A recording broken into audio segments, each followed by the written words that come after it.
10회 국무회의를 시작하겠습니다.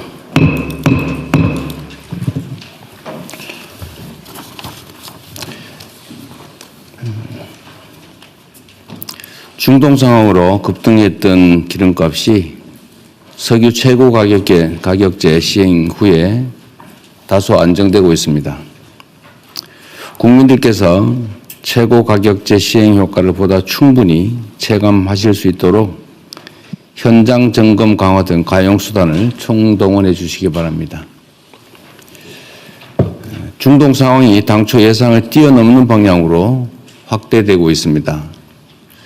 현재와 같은 양상이라면 잠시 진정됐던 석유 가격이 다시 불안정해지고 민생 전반에 가해질 충격도 커지게 될 것 같습니다.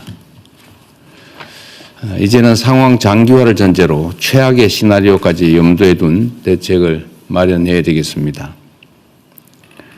우선 UAE에서 추가 원유를 확보했던 것처럼 우리의 외교 역량과 자산을 총동원해서 안정적인 추가 대체 공급선 발굴에 총력을 기울여야 되겠습니다. 상황이 어려운 만큼 우리 국민 여러분의 이해와 동참도 필요합니다. 에너지 절약 노력의 범사회적 확산을 위해서 필요하면 자동차 5부제 또는 10부제 등 다각도의 수요 절감 대책을 조기에 수립해 주시기 바랍니다. 필요하다면 수출 통제도 검토하고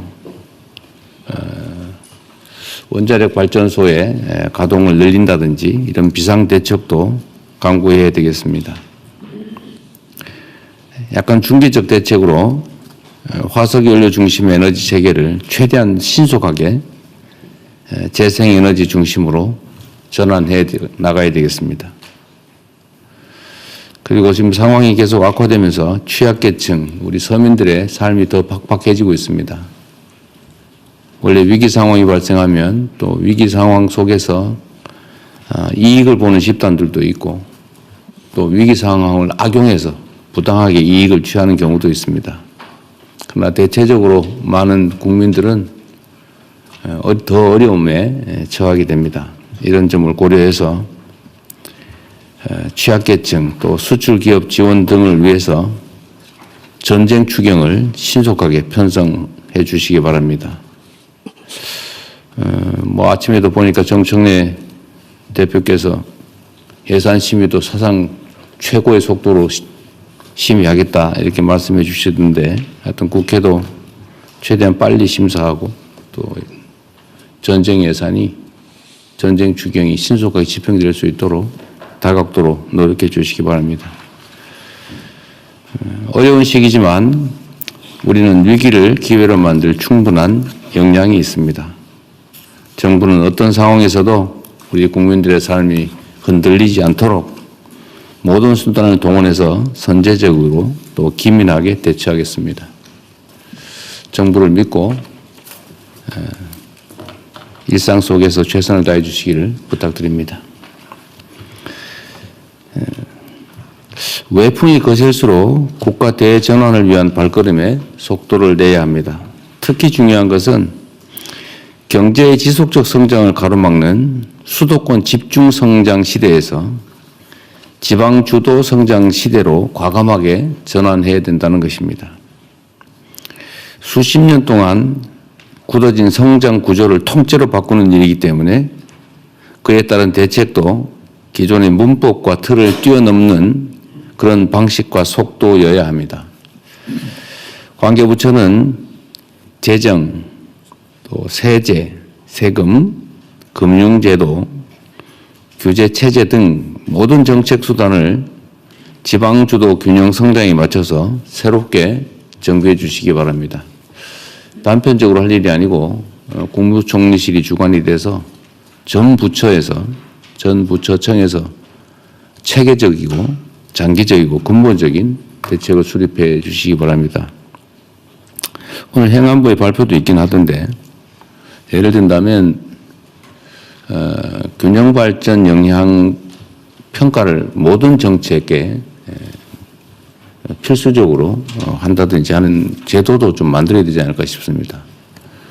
우리가 뭐 예를 들면 무슨 평가 이런 거 있잖아요. 환경영향 평가하고 무슨 뭐 정책할 때마다 그런 것처럼 지방 균형에 도움이 되나 안 되나, 또 지방 균형 발전을 위해서 좀 어떻게 해야 되는가를 반드시 모든 정책 결정 과정에서 평가하고 그 점에 대해서 체크할 수 있게 하는 시스템도 만들어야 되지 않을까 싶어요.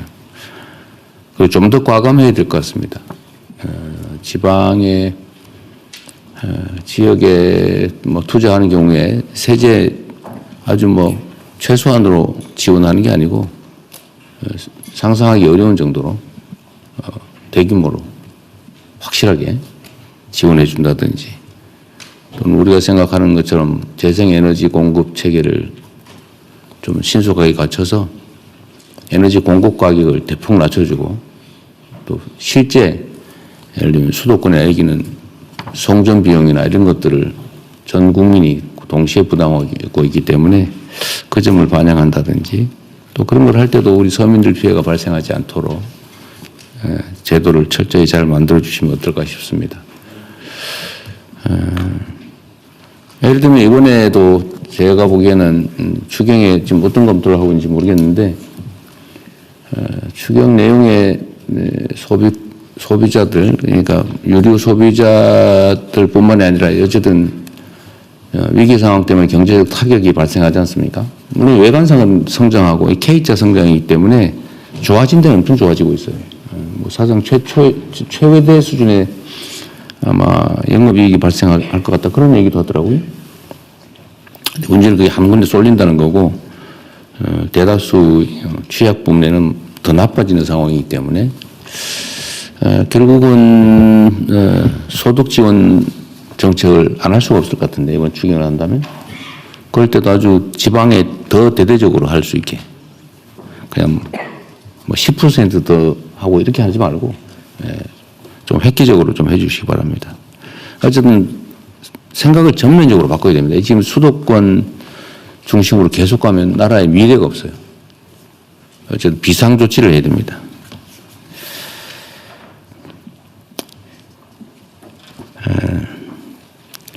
지방을 우대하는 재정사업을 계속 확대하고, 특히 예타, 그 다음에 민간 투자제도 역시 지방 우대 방식으로 획기적으로 전면 개편할 필요가 있습니다.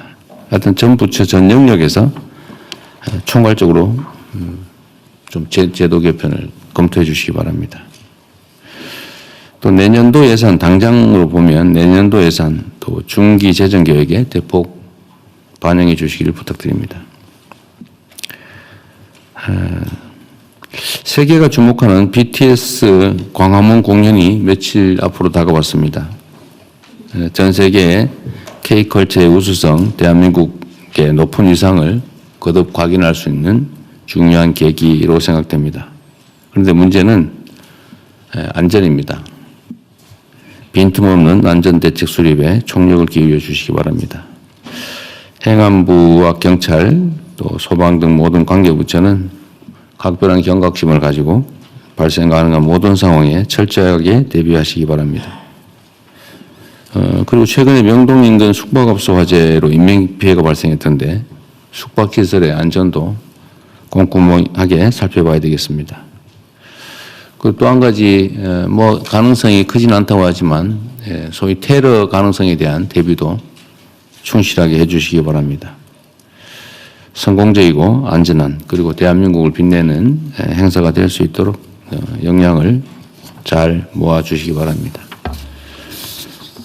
지금 계속 산불 얘기를 하게 되는데, 하여튼 각 부처청에서 산불 대비 예방 조치라든지 또는 화재 진압 관련돼서 잘 대응하고 있는 것 같습니다. 특히 얼마 전까지는 정말 사상 최대 규모의 산불 발생이 있었는데 최근에 조금 줄어들고 있는 것 같아요. 그리고 잘 대비해 주어서 산불이 발생했을 경우에 화재 진압 시간, 또 화재로 인한 피해 규모, 이게 상당히 줄어드는 것 같습니다. 우리 관계부처, 특히 산림청, 소방청, 농축산부, 또 행안부 다들 애써주셔가지고 많은 성과를 냈는데 좀 더 애써주시길 바랍니다. 특히 봄이 되면은 입상객 때문에 생기는 산불도 많다고 하고, 특히 이제 농산물 잔재물, 이 소각하느라고 또 불도 많이 난다고 하고, 또 요새는 임약 가까이에 있는 주택 부문 또는 뭐 생산시설, 공장 이런 데서 무슨 모닥불 피우고 뭐 이런 거 하다가 또 불이 많이 난다고 합니다. 조심해 주시기 바랍니다.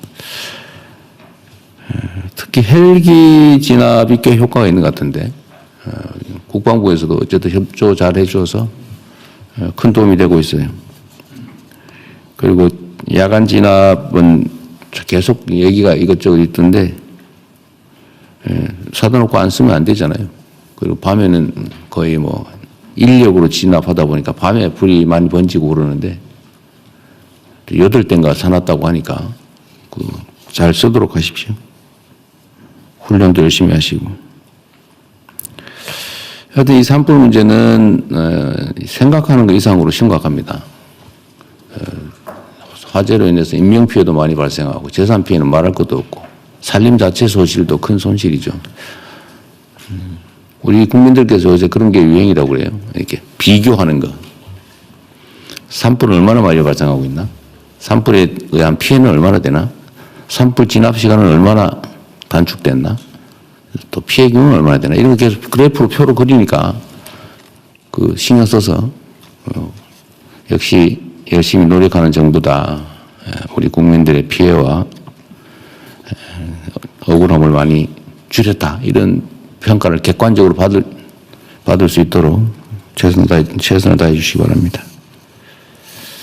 그리고 가뭄도 잘 챙겨주세요. 이제 또 가뭄이 또 문제가 될 것 같습니다. 지난 겨울에 비가 많이 안 왔다는데 또 가뭄 때문에 식수 문제 또 뭐 농작물 또 피해도 발생할 수 있어서 그것도 미리 좀 대비를 잘 해주시기 바랍니다. 가뭄대 지금 주로 어디서 하는 거예요? 행안부, 네, 행안부가 기후부도 그거고, 네네. 농림부가 했죠. 잘 챙겨보시기 바랍니다. 네. 예, 이후 회의는 경제부총리께서 진행해 주시겠습니다. 예, 그러면 먼저 중동 상황 관련 대응 현황을 보고받고 현안 토의와 기타 부처 보고를 진행하겠습니다. 그거 하기 전에 몇 가지만 더 얘기하실까요? 지금 129 여객기 참사 관련해서 이게 지금 시신 수습을 그때 철저히 안 하는 바람에 최근에 시신이 추가 발견이 돼서 좀 유족들이 격앙되고 있는 것 같아요. 이게 지금 국토부 업무인가요? 예. 하여튼 이 경과를 잘 좀 챙겨보세요. 네네. 좀 상식적으로 정말 납득이 안 되거든요. 예. 현재 여러 부처 모여가지고 협의를 하고 있고요. 네. 책임 소재 문제도 좀 분명하게 네, 좀 따져보고 있습니다. 하여튼 저로서는 좀 납득이 안 되는데 근데 그 수많은 사람들이 그렇게 힘들어하는 상황에서 시신 수습조차도 제대로 안 해가지고 어디 쓰레기 비스무리한 봉투에 같이 모아놨더라. 이게 말이 안 되잖아요. 예. 하여튼 그리고 또 한 가지는 조사 기간이 너무 오래 걸리는 거 아닌가요? 사고 조사 관련해서요. 현재 사고조사위원회가 관할을 지금 막 옮기고 이러고 있는. 산하에 있다가 중간 발표하고 난 다음에 유족들이 어떤 불신하고 문제를 삼아서 네. 이걸 총리실로 이관해서 새롭게 구성해서 사조위에서 새롭게 시작하는 형태로 바뀌다 보니 네. 일정의 시간이 많이 걸리고 있습니다. 그 조사위원들도 교체했어요? 다 이제 그건 총리실 주관해서 하지만 다 교체하는 원칙으로 하고 있다고 알고 있습니다. 예, 제가 말씀드리겠습니다. 지금 조사위원회 구성 중에 있고요. 지난 며칠 전에 새로 구성하고 있어요? 예, 그렇습니다. 하여튼 이게 너무 늦어요. 이게 일반 행정도 다 제가 속도를 좀 내라고 얘기하지만 물론 조사라고 하는 게 그렇게 마음대로 되는 건 아닌데 그럼에도 불구하고 너무 늦어지는 것 같습니다. 하여튼 좀 속도를 내주시고요. 그렇게 하겠습니다. 그리고 좀 더 우리 공직자들이 경각심을 가지고 본인들이 하는 행위나 아니면 어떤 처분의 결과가 이 받는 쪽 수용하는 국민들 입장에서는 엄청난 일이 될 수도 있다는 생각을 하게 됩니다. 본인들이 하는 일이 제가 그 얘기 하잖아요. 이 파초손을 든 마녀인가? 하여튼 이건 뭐 장난삼아 하지만 이게 세상에는 폭풍이 된다니까요. 죽고 사는 문제일 수도 있습니다. 여러분의 펜대 하나가. 겸해서 어쨌든 이태원에 대한 그 원래 합동수사본부 만들었죠. 우리 경찰이 하고 있나요? 검찰 같이 하고 있나요? 예, 그 검찰이 주관하고 경찰을 지원해서 이렇게 합동을 네. 하고 있습니다. 오늘 검찰은 안 나왔어요? 네. 예, 검찰이 알겠습니다. 예, 주도하고 있잖아요. 예. 수사는 이게 좀 진척이 있습니까? 지금 그 특조위 아까 그 유족들의 위원회하고 그 지금 정문회 같은 것들이 진행되면서 함께 그 진행을 하고 있는데요. 네.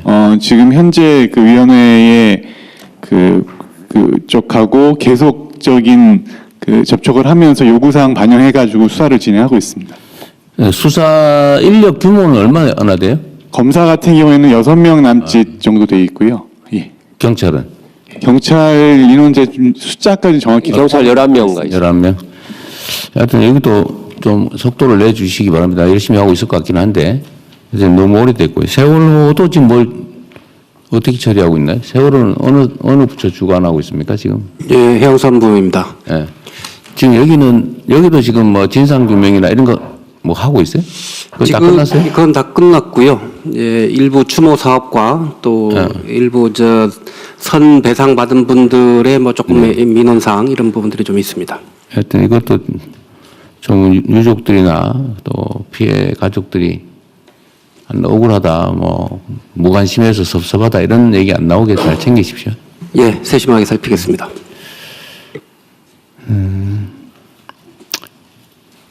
그리고 오늘 정청래 대표가 그 발표했어요?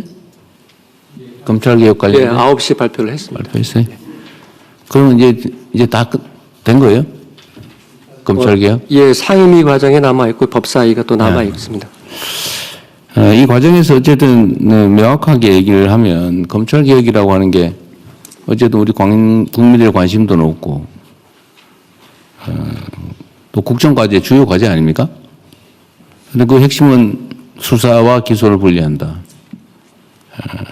중수청을 만들고 경찰의 역할을 확대해서 수사는 수사기관이 한다. 검찰은 수사하지 않는다. 어쨌든 관여의 소지도 최소화하고 어쨌든 최소화하면 또 뭐라 그럴지도 모르겠다. 어쨌든 관여의 소지도 없애고 오해의 소지도 아예 없애고 이렇게 명확하게 하면 좋겠는데 이 과정에서 과정 관리가 조금 그런 것 같아요.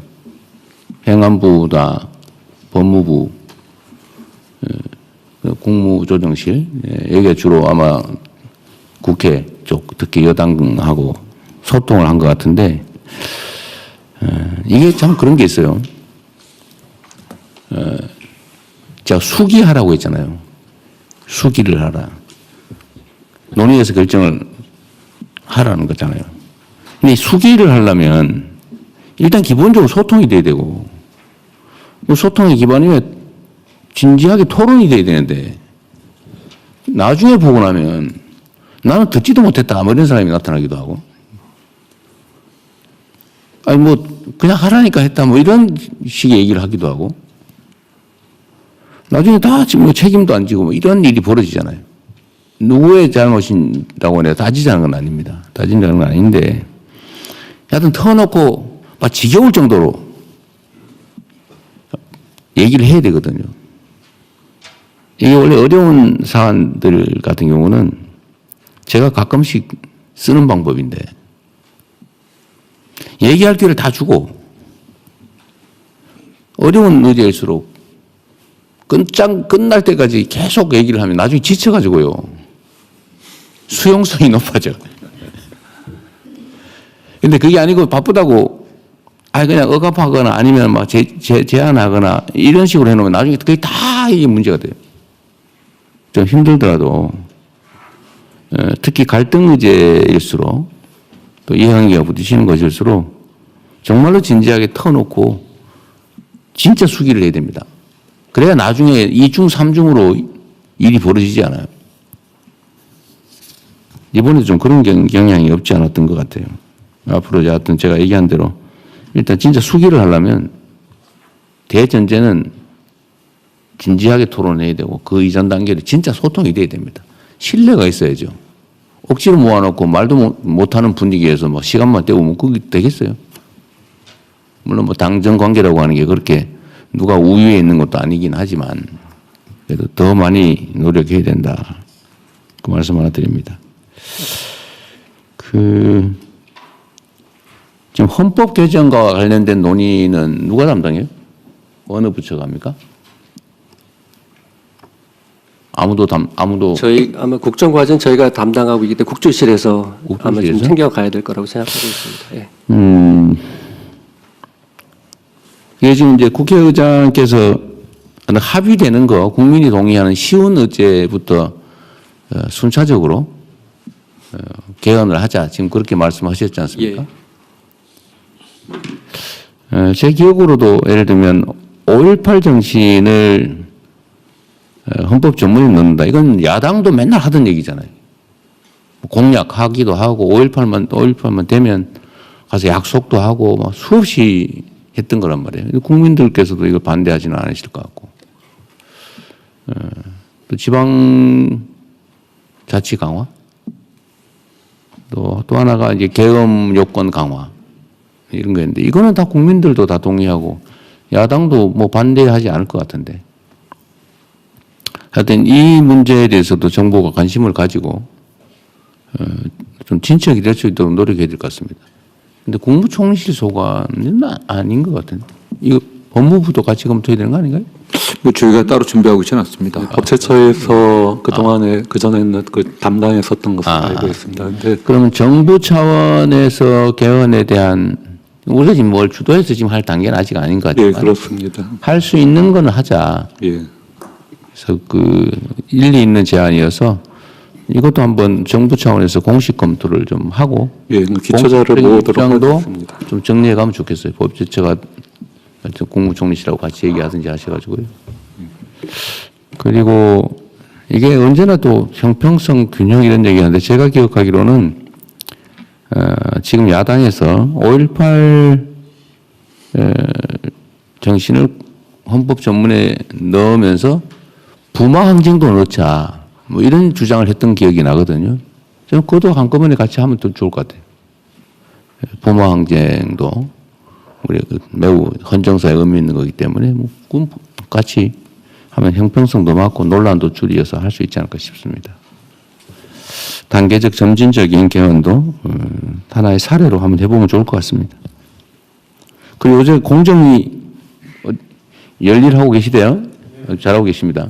네. 네. 어쨌든 공정위 덕에 우리 국민들께서 물가가 내리기도 하네?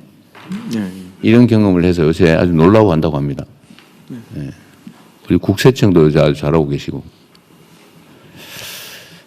물가 TF도 새로 뭘 하나 발굴하고 있죠. 물가 TF는 어디서 하고 있어요? 예, 제가 해서 광급도 장관으로 대경에서 하고 있어요. 네. 하여튼 물가 TF도 추가 발굴하는 네네. 거는 잘하고 계신 것 같아요. 예. 어쨌든 여러 부처들이 좀 크게 노력해가지고 하여튼 국민들께서 조금씩 진짜 체감되는 실제 이익이 되는 그런 변화를 느끼고 계십니다. 좀 더 분발해서 더 많은 결과들을 만들어내면 좋겠습니다. 우리가 하기에 따라서 정말 수백 수천만 사람들이 혜택을 입는 좋은 변화를 만들어낼 수 있다는 그런 사례들이 아닌가 싶습니다. 우리 공정거래위 고생하셨고 금융위원회도 성과를 많이 냈는데 저 이제 부동산을 어떻게 할 건가 그 금융 부분이 매우 중요하죠. 네, 맞습니다. 세심하게 잘 찾아주시기 바랍니다. 네, 그렇게 하겠습니다. 네. 이게 대한민국의 부동산은 투기 투자의 대상이 돼버렸는데 전 국토가 거기에 가장 크게 영향을 미친 게 금융이에요. 남의 돈 빌려가지고 어제 남의 돈으로 방식은 다양하지만 남의 돈으로 사서 거기서 자산 증식을 한다. 이게 유행이 되다 보니까 그걸 안 하는 국민들은 손해보는 느낌이 들게 생겼어요. 심지어. 근데 이번에는 반드시 이걸 어떻게든 잡아야 되기 때문에 그중에 제일 중요한 게 금융 부문이다. 그래서 국토부도 잘해야 되고 공급 정책도 잘해야 되고 제 경우에 세금 문제도. 근데 세금은 어쨌든 최대한 마지막 수단으로. 네, 그렇게 그러나 분명한 거는 세금 핵폭탄 같은 거죠. 전쟁으로 치면 함부로 쓰면 안 되는데 네. 그럼에도 불구하고 최후의 수단으로 쓰지 않을 최후의 수단으로 반드시 써서라도 해야 되면 써야 되는 거죠. 네, 네, 그럼 준비 잘 하십시오. 네. 네, 진행하시죠. 예, 그러면은 중동 상황 관련해서 외교부 차관님부터 보고해 주시기 바랍니다. 예, 최근 중동 상황의 주요 동향 및 중동 지역 내 체류 중인 재국민 보호 방안에 대해 보고드리겠습니다. 미국은 이스라엘과 함께 이란에 대한 공습을 지속하면서 이란 해군 함정과 기뢰 설치용 선박 등을 타격하고 이란의 주요 석유 수출 거점인 하르그 섬의 기뢰 저장 시설 등을 비롯한 군사 시설을 공격하는 등 이란의 호르무즈 해협 봉쇄 시도를 저지하고 항행 안전 확보에 나서고 있는 모습입니다. 한편 트럼프 대통령은 중국, 프랑스, 일본, 우리나라, 영국 등에 대해 호르무즈 해협에 군함 파견을 희망한다는 취지로 언급한 바 있는데 이에 대해서는 실제 요청 사항과 중동 정세를 면밀히 주시하면서 우리 국민 보호와 에너지 수송로 안전 확보에 대한 종합적인 고려와의 신중한 검토를 해나갈 필요가 있습니다. 한편 이란의 미사일과 드론 공격 빈도는 감소하는 추세이나 민간 에너지 시설 공격 및 호르무즈 일대에서 기뢰 위협과 선박 공격 등 비대칭 전략이 부각되는 양상입니다. 이는 제한적인 군사적 수단이나 위협으로도 국제 에너지 가격과 물류 공급망에 영향을 줄 수 있다는 점을 활용해 전쟁 비용을 높이려는 전략으로 평가되며 이에 따라 중동 상황 장기화와 함께 경제적 파급 효과 확대 가능성도 우려되는 상황입니다. 이어서 재국민 보호 조치에 대해 보고드리겠습니다. 다행히 지난 일주일간에도 우리 국민의 직접적인 피해는 없었으며 대통령께서 말씀하신 대로 우리 국민의 빠르고 안전한 대피를 계속 지원해 나가겠습니다. 그 결과 중동 지역에 체류하는 우리 국민의 수가 중동 상황 발생 직후와 비교할 때 약 8,000여 명 감소했습니다. 지난 주말에는 국방부와 현지 공관 등 유관 부처와 기관 간의 긴밀한 공조를 통해 사막의 빛 작전을 성공적으로 수행하여 중동 지역 4개국 체류하던 204명의 우리 국민과 7명의 외국인이 무사히 입국하였습니다. 그리고 카타르발 긴급 항공편, UA발 정기 민항편은 물론 일본 등 우방국에서 협조한 전세기를 통해 우리 국민들이 속속 귀국하고 있으며 이스라엘 내 교민 38명과 이란 내 교민 5명의 2차 육로 대피도 지난 주말 마무리되었습니다. 이처럼 외교부의 적극적인 지원 노력을 통해 인근 지역으로 대피하거나 귀국한 우리 국민의 수는 현재까지 약 1,400여 명에 이르며 외교 교섭 등을 통해 재개된 민항편으로 귀국한 국민 수까지 감안할 경우 그 수는 약 3,400여 명에 이를 것으로 추산하고 있습니다. 외교부는 앞으로도 현지 정세를 예의주시하면서 현지에 남아있는 우리 국민들의 안전을 확보하는 가운데 귀국을 희망하는 우리 국민들에 대한 빠르고 안전한 대피 방안을 계속 모색하고 시행해 나가도록 하겠습니다. 감사합니다. 예, 다음으로는 재경부 장관 그 중동 상황 관련해서 경제 분야 대응 현황에 대해서 보고를 드리겠습니다. 유가입니다.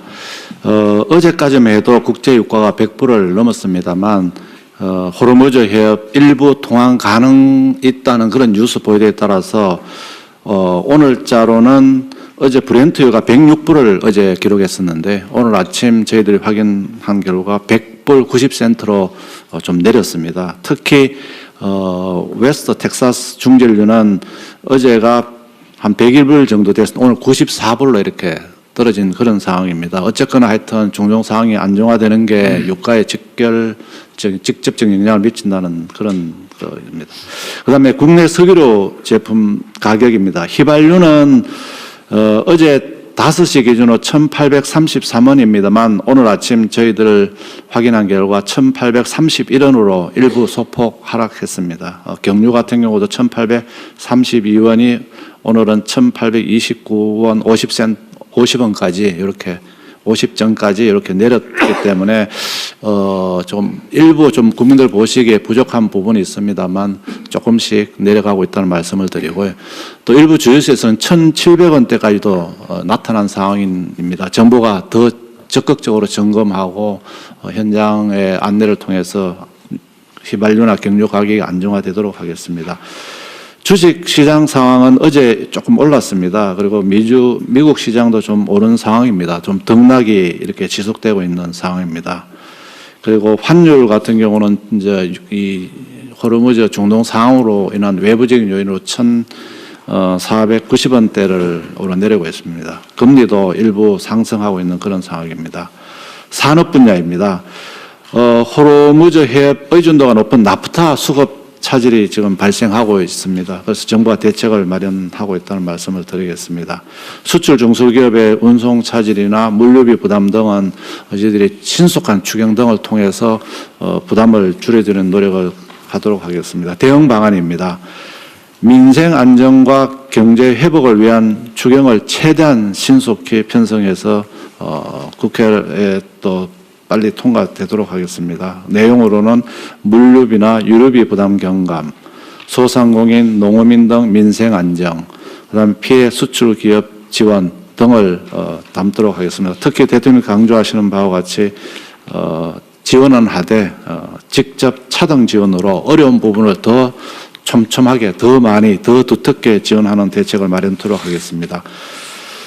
최고 가격제의 그 현장 점검을 통해서 그 유류 가격 인하가 소비자들에게 혜택이 돌아가도록 하도록 하겠습니다. 향후 유가 추이 등을 보면서 직접 보조와 유류세 인하를 통한 또 유가 안정을 도모하도록 하겠습니다. 화물차, 대중교통, 농업인 유가 보조금 지원도 차질 없이 하도록 하겠습니다.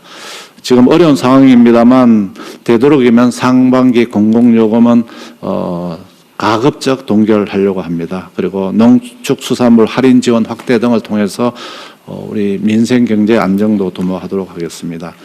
시장은 시장 교란 행위를 엄단하고 특히 외환시장 안정을 위해서 외환시장 안정을 위한 세법 3가지 종류가 어제 소위를 통과하고 오늘 전체 회의 통과되면 금주 중에 빨리 처리되도록 하겠습니다.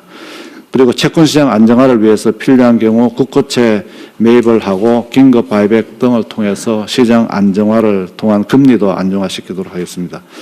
나프타는 금주 중에 경제 안보 품목으로 지정할 예정으로 있습니다. 그리고 수출 제한 등을 통해서 이 어려움을 정부가 최대한 해결하도록 하겠습니다.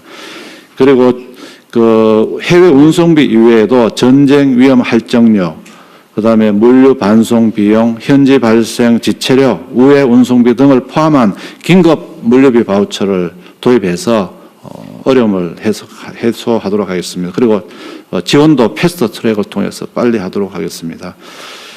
관계부처 합동으로 24시간 점검 체계를 가동하고 대통령께서 말씀하신 바와 같이 최악의 경우를 상황해서 모든 정책적 노력을 마련해 놓고 차근차근 정책을 실행해 나가도록 하겠습니다. 이상 보를 마치겠습니다. 대통령님, 그 다음 장까지 같이 보고 말씀하시면 좋을 것 같습니다. 네. 네. 석유 최고 가격제 점검 결과와 조치 방안에 대해 보고 드리겠습니다. 가격 상황 관련해서는 저희가 판단하기는 제도 시행에 사일이 경과했지만 정유사의 주유소 공급 가격 인하 폭은 지금 미치지 못하고 있는 상황입니다. 물론 재고를 소진하지 못한 경우도 있지만은 정유사의 공급 가격 하락 효과를 일부 주유소 같은 경우는 이윤으로 흡수하고 있는 경우가 있다는 저희들 판단을 하고 있습니다. 특히 최고 가격제가 도입한 이후에도 220개 주유소는 오히려 인상을 했습니다. 그 중에는 우리 알뜰 주유소 중에 농협에서 운영하는 그 주유소들, 그리고 SK, GS, SOL, HD현대, 한 200여 개의 주유소들은 오히려 인상한 부분들이 있어서 저희들이 관리 감독을 더 강화할 예정입니다.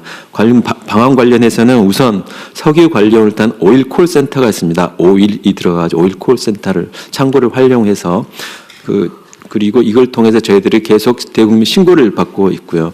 그리고 중립적인 시민단체를 통해서 모니터링을 지금 계속 강화하고 있습니다. 아울러서 범부처 합동 감독 점검단을 통해서 저희들이 계속 점검을 계속 강화하고 있습니다. 가짜 석유나 정유 미달, 담합 불공정 거래, 매점 매석, 유가 보조금 부정수급, 탈세 등에 대해서도 아주 엄정하게 조치를 해 나갈 예정입니다. 또한 모범을 보여야 할 알뜰 주유소가 고가의 가격을 인상한 그런 경우가 있을 경우는 온스트라이크 아웃 제도를 도입해서 지금 현재는 2회 이상 고가 판매 시에 계약을 미연장하는데 현재는 1회 이상 고가 판매 시에는 계약을 해지토록 하고 있습니다. 아울러서 정유사 최고 가격 위반, 공급가격 허위 보고 등에 대해서도 엄격히 제재를 통해서 지금 저희가 최고 가격제를 도입한 109원 정도의 휘발유 가격 그리고 218원의 경유가격이 소비자가 직접 계속 더 체감할 수 있도록 가격 인하 노력을 더욱 경주해 나가도록 하겠습니다. 아울러 수급 관리 관련해서는 정유사의 석유 제품에 대해 해외 수출 물량 상한을 설정을 해서 석유 제품이 해외에 나가지 못하고 국내에서 사용할 수 있도록 하겠습니다. 물량 관련해서는 지난번 IEA 공동회의 결의에 따른 우리나라가 할당하기로 된 2,246만 배럴에 대해서는 향후 관계부처와 긴밀히 협의를 하면서 어떤 시기에 어떤 형태로 할지에 대해서 우리 수급에 부담이 없도록 해나가도록 하겠습니다. 아울러서 호르무즈 외곽 등 대체 구매 및 해외 생산분해 도입도 지속적으로 추진해 나가겠습니다. 조금 전에 부총님께서 말씀하시다시피 자영업자, 농민 등 취약계층 지원 방안도 지속적으로 마련하도록 하겠습니다. 이상 보고를 마치겠습니다. 네. 최경부 장관님 네. 이제 경험적으로 잘 할 텐데 네네. 네, 우리 국민들께서도 좀 우리가 정책 결정을 할 때 참고하시라고 이거 한번 얘기를 해보고 싶어요. 네. 예를 들면 이제 지금 당장 닥친 문제인데 유류세를 깎아준다. 네. 그러니까 이제 가격이 내려가잖아요. 네. 그럼 소비가 늘어나겠죠. 네. 그럼 정부의 재정 부담이 어쨌든 거기서 생기나는 거잖아요. 네. 그럼 거기서 생길 재정 부담의 만큼을 정부가 세금을 깎는 게 아니고 그냥 걷어서 그 액수만큼을 이 소비자, 네. 국민들한테 영향을 직접 받는. 전액을 똑같이 지원한다라고 하면 이런 상황에서는 네. 소비를 줄이는 국가적 이익이 있는 거죠. 네. 예를 들면 본인이 2,000원 하는 유류 휘발유를 넣는다. 근데 200원을 우리가 세금으로 깎아줘서 1,800원에 사게 할 거냐, 아니면 2,000원 내게 하고 200원에 해당되는 거를 것이냐. 예. 별도로 지원을 하냐. 네. 지원을 하면 소비가 줄어드는 효과가 있죠. 네. 이런 상황에서는. 네, 맞습니다. 어쨌든 이게 경제가 돌게 하는 효과도 있고. 그죠? 네. 그러니까 우리가 조세 지출이라고 세금을 깎아주는 거. 네. 이게 지금 연간 80조 원이라는 거 아니에요? 네. 근데 이걸 조세 지출이라고 하는데 이걸 만약에 일부든 전부든 그 세금을 받아서 똑같은 대상자에게 지급을 해주면 네. 경제 활성화 효과가 있죠. 예, 뭐 그 부분을 가지고 지원해주면은 석유로는 줄이는 대신에 또 다른 부분 소비도 늘릴 수 있고 예. 그런 부분이. 그러니까 세금을 아예 깎아주는 거하고 세금을 걷어서 네. 그냥 동일하게 똑같은 액수를 지원해 주는 거. 지금처럼 이게 돈이 안 돌아서 경기 침체가 오는 상황에서는 네. 하여튼 그것도 돈을 돌게 하는 하나의 방법이 될 수도 있는 거죠. 네, 그렇습니다. 제가 억지입니까? 아닙니다. 근데 대신 이제 그 점에서 세금을 깎아주면은 이 관리하기는 굉장히 편합니다. 물 관리는 변하겠죠. 걷어서 지출하려고 그러면 또 행정 비용은 좀 드는 측면이 있습니다. 그러긴 하죠. 네. 하여튼 그 점과 행정 비용이 들어가는 거하고 경제 활성화. 그다음에 또 얘는 세금을 깎아주는 건 정상은 아니잖아요, 그죠? 예. 원래 정상적인 모습은 세금은 똑같이 내고 정인들 내고 그걸 받아서 필요한 데서 지원해 줘야 되는데 지금 이걸 안 하고 이제 세금을 깎아줘 버리고 있잖아요. 네. 감면 제도라고 그래서. 네. 그래서 과거에 유류세를 깎아줘 보니까요. 정유사한테 유류세금을 내는 걸 깎아주니까 가격은 안 내려가고. 그러다 보니까 이게 정부는 세금은 줄어드는데 소비자들은 또 혜택을 못 받기 때문에 대통령 말씀하신 것처럼 일부는 이제 세금을 좀 해주고 일부는 또 그 세금을 깎아주는 만큼을 우리 재정으로 넣어가지고 지원해주고 이렇게 두 가지를 믹스해주면은 정책 효과성이 좀 이게 이제 저수지 같은 거라서 네. 이 어떤 제도를 만들어 놓으면 이제 악용이 되거나 네. 아니면 뭐 일종의 내성이 생기거나 이래가지고 점점점 이렇게 수위가 네. 낮아지잖아요. 네. 그죠? 수심이 낮아지는데 이 정책 효과도 사실은 점점점 줄어들. 네, 그렇습니다. 그래서 한번 청소하듯이 한번 정리를 한번 하고 네. 정말 꼭 필요한 경우에 감면하고. 네, 감면 제도도 진짜 한번 제로 베이스에서 한번 점검을 하고 진짜 필요한 데는 두텁게 감면하고 이런 강약을 좀 쓰도록 하겠습니다. 지금 이제 이 세금 관련된 문제는 기획예산처 소관으로 넘어간 거예요? 세금은 제가 하고 있습니다. 아, 세금 얘기하세요. 제가 하고 있습니다. 다행이네. 대신 그것까지 넘겨주면 저는 아무것도 없습니다. 그렇지, 일어날 수가 없게 되죠. 네, 일어날 수가 맞습니다. 그러면은, 이제, 네. 권한은 곧 책임이다. 그거 알죠? 예, 그럼요. 그 세금 감면제도, 조세 지출 제도를 정비를 한번 해야 되겠다. 네, 그렇게 하겠습니다. 이걸 한번 정비를 올해 지금 준비를 좀 해가지고, 네, 하여튼 좀 돈이 돌게 경제가 좀 순환이 될 수 있게 네, 좀 만들어 보면 좋겠습니다. 그 차원에서 이번에 어쨌든 곧 이제 석유 최고 가격도 올려서 지정할 수밖에 없는 상황이 오잖아, 그죠? 네, 네. 뭐 내일 당장 전쟁이 끝나면 모르겠는데. 네.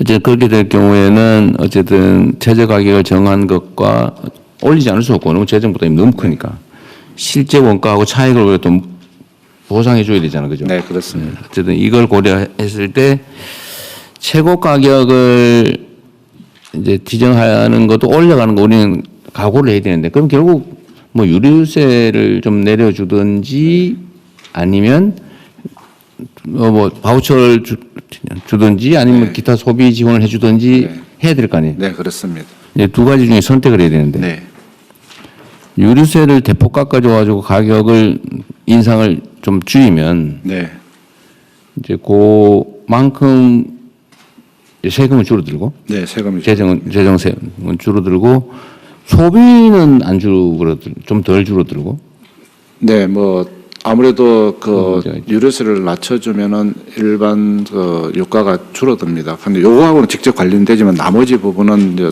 또 어쨌든 소비가 늘어나 지금 국가의 전체 석유류 소비를 줄여야 될 상황이잖아요. 네. 수출 통제도 네, 해야 네, 되고 뭐 그렇습니다. 하다못해 오부제도 어쩌면 해야 될지도 네, 네. 10부제, 오부제 해야 될지도 모르고 하여튼 뭐 원전 가동률을 높이고 온갖 비상수단을 써야 네. 되는데 그러려면 소비를 줄여야 된다. 그러려면 유류세를 깎아주는 것보다는 추경 편성을 통해서 네, 걷어질 세금을 소득 피해- 지원을 해주는 네, 게 피해 계층에다가 지원하는. 조금 뭐그 와중에 좀 더 약간 차등을 둬가지고 네, 양극화 완화에도 쓰고 하는 게 맞겠죠. 그렇게 하도록. 하여튼 그걸 고려를 좀 하시고 네, 우리 국민들께서도 유류세를 막 대폭 깎아 달라. 우리가 유류세 걷어가지고 그 딴 데 안 쓸 테니까요. 하여튼 지원한다. 이번 피해 네, 상황에 국민들이 더 고통받지 않도록 유류세 걷어지는 만큼 어쨌든 깎아줄 걸로 예상되는 만큼은 네. 재정 지원으로 재정 지원으로. 재정 지출을 하겠다 그 말이죠. 네, 그래서 추경을 빨리 해야 돼요. 네, 추경. 빨리 지금 뭐 하고. 밤새워서 지금 만들고 있습니다. 진짜 주말에 밤새워서 하고 있는 네, 거죠? 하고 있습니다. 제가 확인까지 했습니다. 눈이 좀 괜찮은데? 네, 아니, 살이 좀 빠진 것 같긴 한데 그죠? 살이 좀 빠졌습니다. 네, 그러시고요. 네. 어제 고생 많으세요. 그리고 산업부 장관께서는 요새 막 주유소도 많이 가보고 그러시는 것 같아요. 계속 그러니까 독려하고 점검하고 있는 상황입니다. 주유소 그 비싸게 받는데 가면 막 쫓겨나고 그러지 않아요? 아 그래서 옆에 좀 덩치 좋은 직원을 좀 데리고 다닙니다. 네.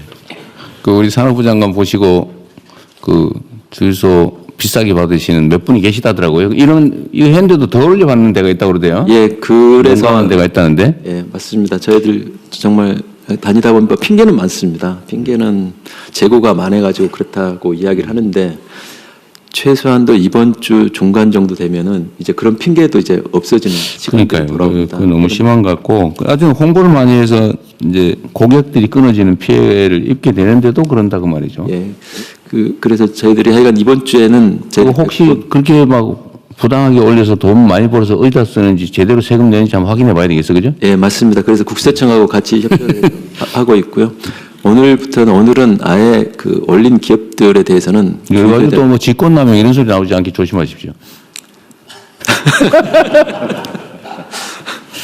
저 공정에도 그 가격을 내리지 않는 주유소들 특히를 중심으로 해서 그 지방 담합 대응반을 마련해 있습니다. 해보고. 그래서 네. 대구, 부산, 제주는 조사를 실시했고 대구가 유난히 비싸다고 그러대? 예, 유난히 비쌉니다. 그거 왜 그러지? 그 지역적 특성이 왜 있나? 좀 지역적 특성도 있는 것 같습니다. 거기가 좀 주유소들이 많지 않은 다른 시에 비해서 그런 특성들도 있습니다. 그치? 특히 저희들 주유소 중에 알뜰 주유소가 있습니다. 알뜰 주유소가 저희 산업부에 있는 석유공사, 그 국토부에서 한 도로공사, 농협에서 하고 있는 NH 농협이 있는데 네. 그런 기관들이 일종의 주유소 가격 안정의 매기 역할을 해줘야 되는데 관계부처에서 좀 적극적으로 좀 관리 감독해 주시고 한번 알처럼 주유소에도 꼭 한번 가봐 주셨으면 감사하겠습니다. 네. 알뜰 주유소는 어디가 담당하고 있어요? 총괄은 저희가 하고 있고요. 여기 석유공사? 석유공사입니다. 석유공사 누구 소관이지? 산업부 소관? 산업부 소관입니다. 본인이 해야 되겠네. 근데 이제 그 알뜰주가 세 기관이 같이 하고 있습니다. 도로공사가 또 하고 있고요. 그건 이제 국토부 소관이고 NH에서 하고 있는 게 있습니다. 그건 이제 농림부 소관입니다. 네. 근데 저기 농협인가? 농협도 관계가 있죠, 이거 주유소하고. 네, 농협입니다. 농협 주유소입니다. 그거 농협이 왜 이러냐 이런 소리가 많이 나던데요. 네. 그거 혹시 들으셨어요? 예. 농협이 이러면 되냐 이런 네. 얘기가 의외로 많습니다. 네. 뭐 예. 한번 체크해보세요. 예. 그래서 특히 지금 아까 산업부 장관님 말씀하신 알뜰 주유소 관련해서는 농협 주유소가 전국에 717개가 있습니다. 근데 이번에 아마 그 모니터링 된 곳 중에 20곳이 가격을 더 올릴 것으로 보는데 저희들이 보니까 이게 깊숙한 농촌 지역에 있어서 말하자면 회전율이 많이 떨어지는 겁니다. 재고가 워낙 양이 많고 그래서요. 근데 그럼에도 불구하고 점점 나아질 거라고는 보지만 저희들이 좀 지도하고 네. 필요하면 시정명령도 검토하도록 하겠습니다. 그 말이 가지는 함의가 있거든요. 농협이 이러면 되나? 네. 농협에 대해서는 특별한 그럼요. 기대가 있어요. 예, 그렇습니다. 그래도 지원도 있잖아, 사실. 예, 지원도 있습니다. 예. 좀 잘 챙겨봐 주시고요. 예, 그렇게 하겠습니다. 재외 국민들 중에 우리가 이제 군 수송기를 동원해서 사우디에서 치러 온 게 마지막이죠. 그런데 지금은 좀 귀국하려는데 귀국편이 없어서 못 들어오는 사람 없어요? 지금은 뭐 기본적으로는 지금 연공이 해제돼 있고 이런 곳은 다 오실 수는 있는데 아직도 지금 좀 어려움이 있습니다. 다시 또 폐쇄하는 것도 지금 있고. 사우디, UAE 이런 데는 지금 열려 있고 네. 전기 항로도 열려 있어요? 네네 그렇습니다만 그래도 운영에 좀 차질이 있습니다. 정기적으로 이렇게 어쨌든 한다든지. 귀국하고 싶은데 예. 못하는 사람이 있는지는 계속 체크하고 있겠죠? 네 그렇게 하겠습니다. 네, 잘 체크하시고요. 그다음에 주가 문제는 이럴 때 우리가 옛날로 치면 증시부양책 이런 거 있잖아요. 예, 뭐 과거는 옛날에 막 예. 사주고 막 그래 하면 절대 안 되고 그 반드시 떨어지죠. 가격이 떨어질 거는 떨어져야 돼요. 오를 건 오르는 거고. 네. 근데 억지로 막 사가지고 그러면 안 되고 문제는 체질 개선을 해야 되는데 네. 지금 어디 기사에 보니까 올해 상장사 영업이익 예측 규모가 600조 네. 뭐 그런 보도가 있던데 맞아요? 지금 아마 큰 예. 분께서 그래서 맞습니다. 600조 뭐 이런 예측을 한다고. 네, 계속 또 저 반도체 업황이 좋아갖고요. 예측할 때마다 저 커지고 있습니다. 근데 내가 궁금한 거는 반도체는 모두가 알고 있는데 뭐 반도체 관련 기업도 있겠죠. 뭐 장비 납품사, 소재 장비 뭐 이런 다 올라갔겠죠. 그 빼고 다른 영역들은 어때요? 이게 오로지 반도체 영역 때문만 이런 것 같지는 않은데. 네, 반도체 말고 조방원이라고 그래서 조선, 방산, 조선도 원전, 있고, 네, 뭐 그런 부분들 방위산업도 있군요. 예, 올라가고 있고요. 네. 뭐 로봇 뭐 하여튼 상황은 어쨌든 그런데 하여튼 우리 상법이나 관련 입법들을 좀 속도를 좀 내게 좀 해주세요. 예를 들면 지금 상속세법도 그렇고. 근데 지금 정무위가 지금 문제죠. 이 정부위가 자본시장법 이런 거 개정해야 되는데 지금 야당이 위원장이라 아무것도 못하고 있죠, 지금. 진짜 문제입니다, 이거. 지금 나라의 미래를 놓고 이런 식으로 아니 국회가 다수 의석이 있으면 다수 의석대로 토론해보고 안 되면 의결을 해야지. 아예 안 하는 게 어디 있어요, 이게. 이게 이상한 것 같아. 아니, 안 하고 그냥 위원장이 야당이면 아무것도 못해? 모든 장관님들이 말이 없네요. 그냥 당연한 거예요, 그거? 안 하면 못 하는 거예요? 지금 얼마나 중요한 시기인데. 하여튼 우리가 뭐 어떻게 할 수는 없긴 하지만 매우 부당한 것 같아요. 아니, 민주주의의 기본적 원리가 국민이 권한을 맡긴 데에 따라서 토론해서 소수를 존중하되 최대한 논의해보고 수렴해보고 안 되면 다수 의견으로 결정하는 게 아닙니까? 이게 민주주의 아니에요? 이게 헌법 원칙 아닙니까?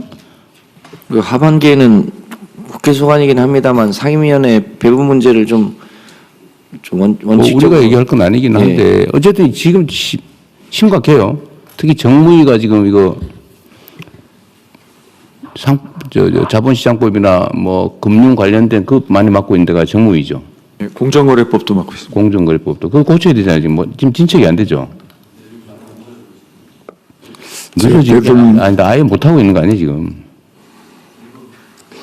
민감한 사항이 저희 보훈부도면 정부위 소속인데요. 민감한 사항에 대해서는 실제로 상임위 차원에서는 거의 합의를 합니다. 합의를 했는데 전체 국회 차원에서 교착 상태가 빠지면은 더 이상 다루지 않는. 어제 상임위를 아예 열지 않는 것 같은데. 어쨌든 뭐 가서 빌더라도 어떻게 좀 해보세요. 상법 개정이나 아니 자본시장법 개정이나 특히 금융 이 부분은 정말 심각하고 중요하잖아요. 빨리 해야 되잖아요. 네, 적극적으로 협의하도록 하겠습니다. 네. 국회 가서 뭐 읍소를 하시든지 회의 좀 열어달라고. 네, 그렇게 하겠습니다. 그래도 소용이 없을 거예요. 그래도 해야지. 자, 그리고 오늘은 시간이 많이 없다고 그랬는데 예. 빨리 진행합시다. 네. 예, 의견이 없으시면 원하는 대로 접수하겠습니다. 다음은 현안 토의를 진행하겠습니다. 토의 한 건은 균형 성장을 위한 지방 우대 방안입니다. 오늘 국무회의가 균형 성장의 상징인 세종시에서 열리는 만큼 지방 우대 방안에 대해서 폭넓게 논의하는 것이 큰 의미가 있다고 생각합니다. 그러면 행정안전부 장관님 그리고 기획예산처 차관님 순서대로 발제해 주시기 바랍니다. 예, 요지만 요 자료는 제가 보여드리면 되니까요. 요지만 확실하게 해주십시오. 네, 균형 성장을 위한 지방 우대지수 구성 및 운영 방안에 대해서 보고 드리겠습니다. 먼저 추진 배경입니다. 대한민국 그동안 수도권 중심의 일극 체제를 통해서 압축 성장을 이뤄냈으나 이제는 수도권 집중이 지나치게 강화되면서 성장의 잠재력을 훼손하는 상황에 놓여 있습니다. 수도권 비수도권 간의 균형을 회복하기 위해 수도권에서 거리가 멀수록 더욱 두텁고 과감한 지원이 이루어져야 합니다. 이를 위해 기획처, 산업부, 그리고 지방시대위원회 등 관계기관과 함께 지방 우대지수를 마련해서 필요시 사업 특성에 따라 적절한 지원 방식 등을 별도 추가 검토할 수 있도록 가이드라인화하였습니다. 지방 우대지수는 서울과의 거리를 핵심 지표로 반영해서 서울에서 먼 지역이 경쟁력을 확보할 수 있도록 설계했습니다. 또 지역별 사회 경제적 지표를 보완적으로 반영해서 이 지역별 발전 정도에 따라 지원될 수 있도록 하였고, 아울러 소멸 위기가 가시화되면서 즉각적 적극적 조치가 요구되는 인구 감소 지역에 대해서는 추가적인 지원이 이루어지도록 하였습니다. 상반기 중 지원 효과가 높은 재정사업 등을 중심으로 지방 우대지수가 적용될 수 있는 특례를 발굴해 나갈 예정입니다. 이를 토대로 각 부처에서 특례를 운영하면 연말에는 이를 바탕으로 성과 보고가 이루어질 수 있도록 하겠습니다. 각 부처의 적극적인 협조 당부드립니다. 이상입니다. 우대지수는 하여튼 그림으로 보여주면 깔끔하게 하는데 그죠? 하여튼 핵심은 그거죠. 수도권에서 거리가 멀면 멀수록 더 많이 지원한다. 네, 그 우대 지수를 어떻게 구성은 복잡할 테고. 몇 단계로 할 것인가 이런 부분에 대해서 안을 가지고 있는데요. 대상 지역에 대해서는 좀 더 보완을 해서 네, 너무 일률적으로 정할 필요는 없어요. 네네 그냥 기준을 정하면 되지, 기준. 그렇게 하겠습니다. 뭐 예. 거리나 발전 정도나 인구 소멸 정도나 뭐 나 다 고려했겠죠. 예, 그렇게 다 변수를 다 빡빡이를 해서 정할 수는 없는 거고, 정책이라고 하는 게 네네. 그냥 일정한 기준선 네네 이런 정도만 정하면 되죠. 그렇습니다. 너무 어렵게 하지 마십시오. 이게 그다음에 이제 너무- 수도권에 비해서 지원을 어느 정도 더 할 거냐 네. 이런 것들을 더 이제 세심하게 살펴보도록 네. 하겠습니다. 예, 두 번째로는 지방주도 성장을 위한 재정 대응 방안에 대해 간략하게 보고드리겠습니다.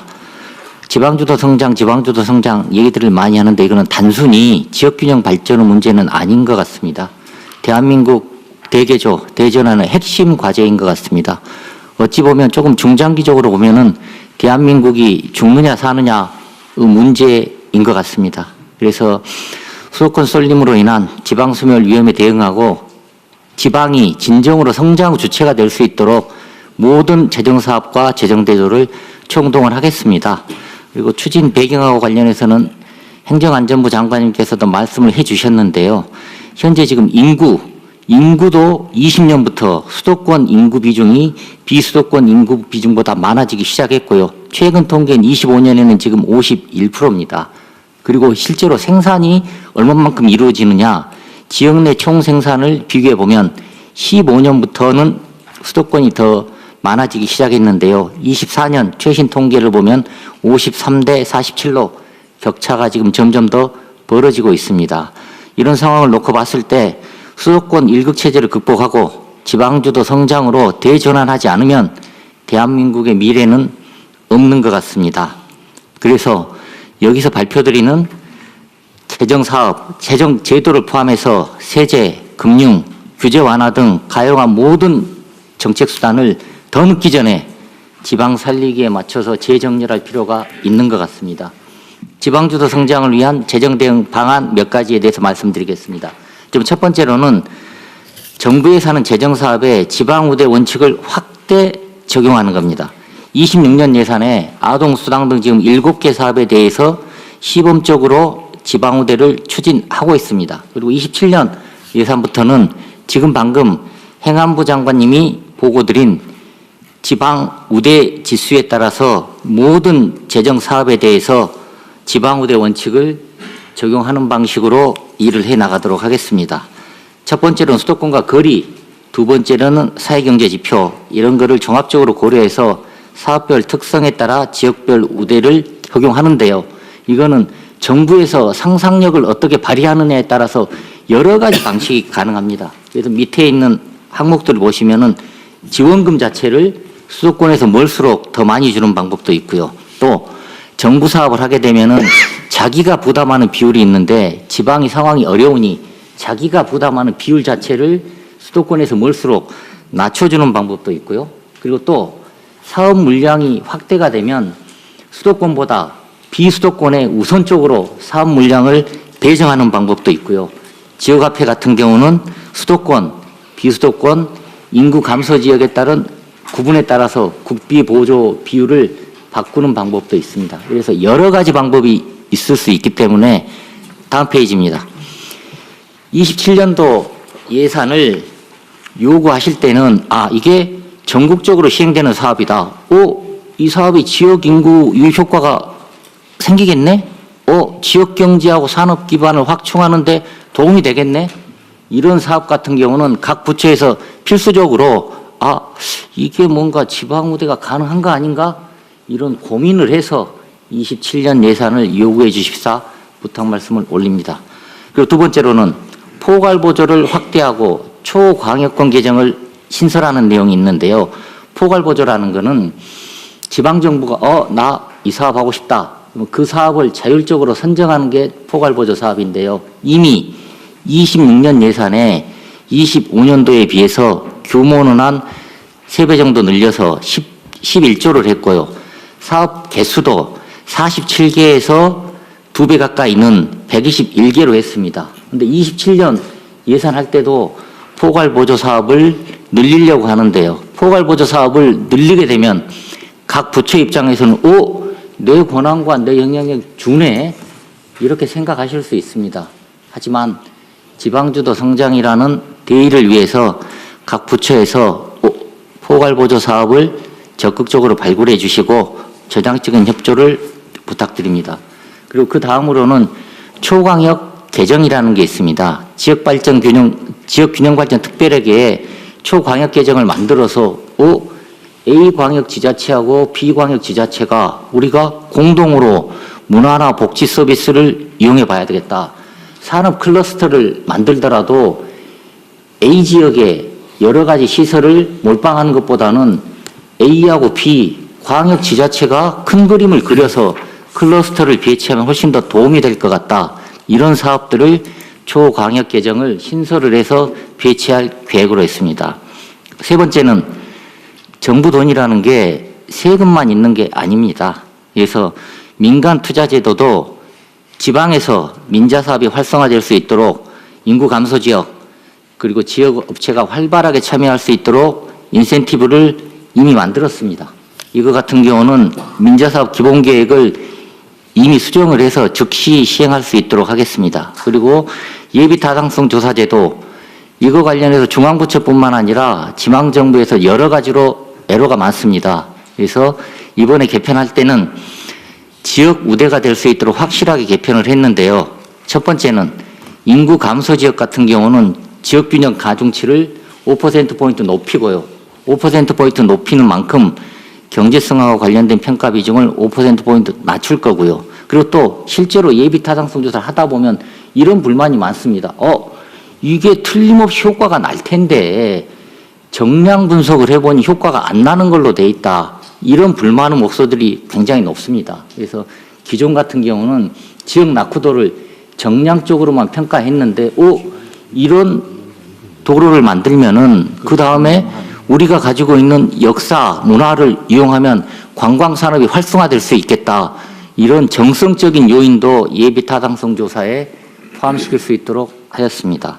그리고 네 번째로는 결국에는 지방주도 성장의 문제를 해결하고 지방이 살기 위해서는 네 가지가 제일 핵심인 것 같습니다. 지금 첫 번째로는 산업과 일자리가 있어야 되겠다. 두 번째로는 교육이 돼야 되겠다. 세 번째로는 보건의료가 돼야 되겠다. 네 번째로는 문화가 돼야 되겠다. 이 네 가지가 제일 핵심 키워드인데요.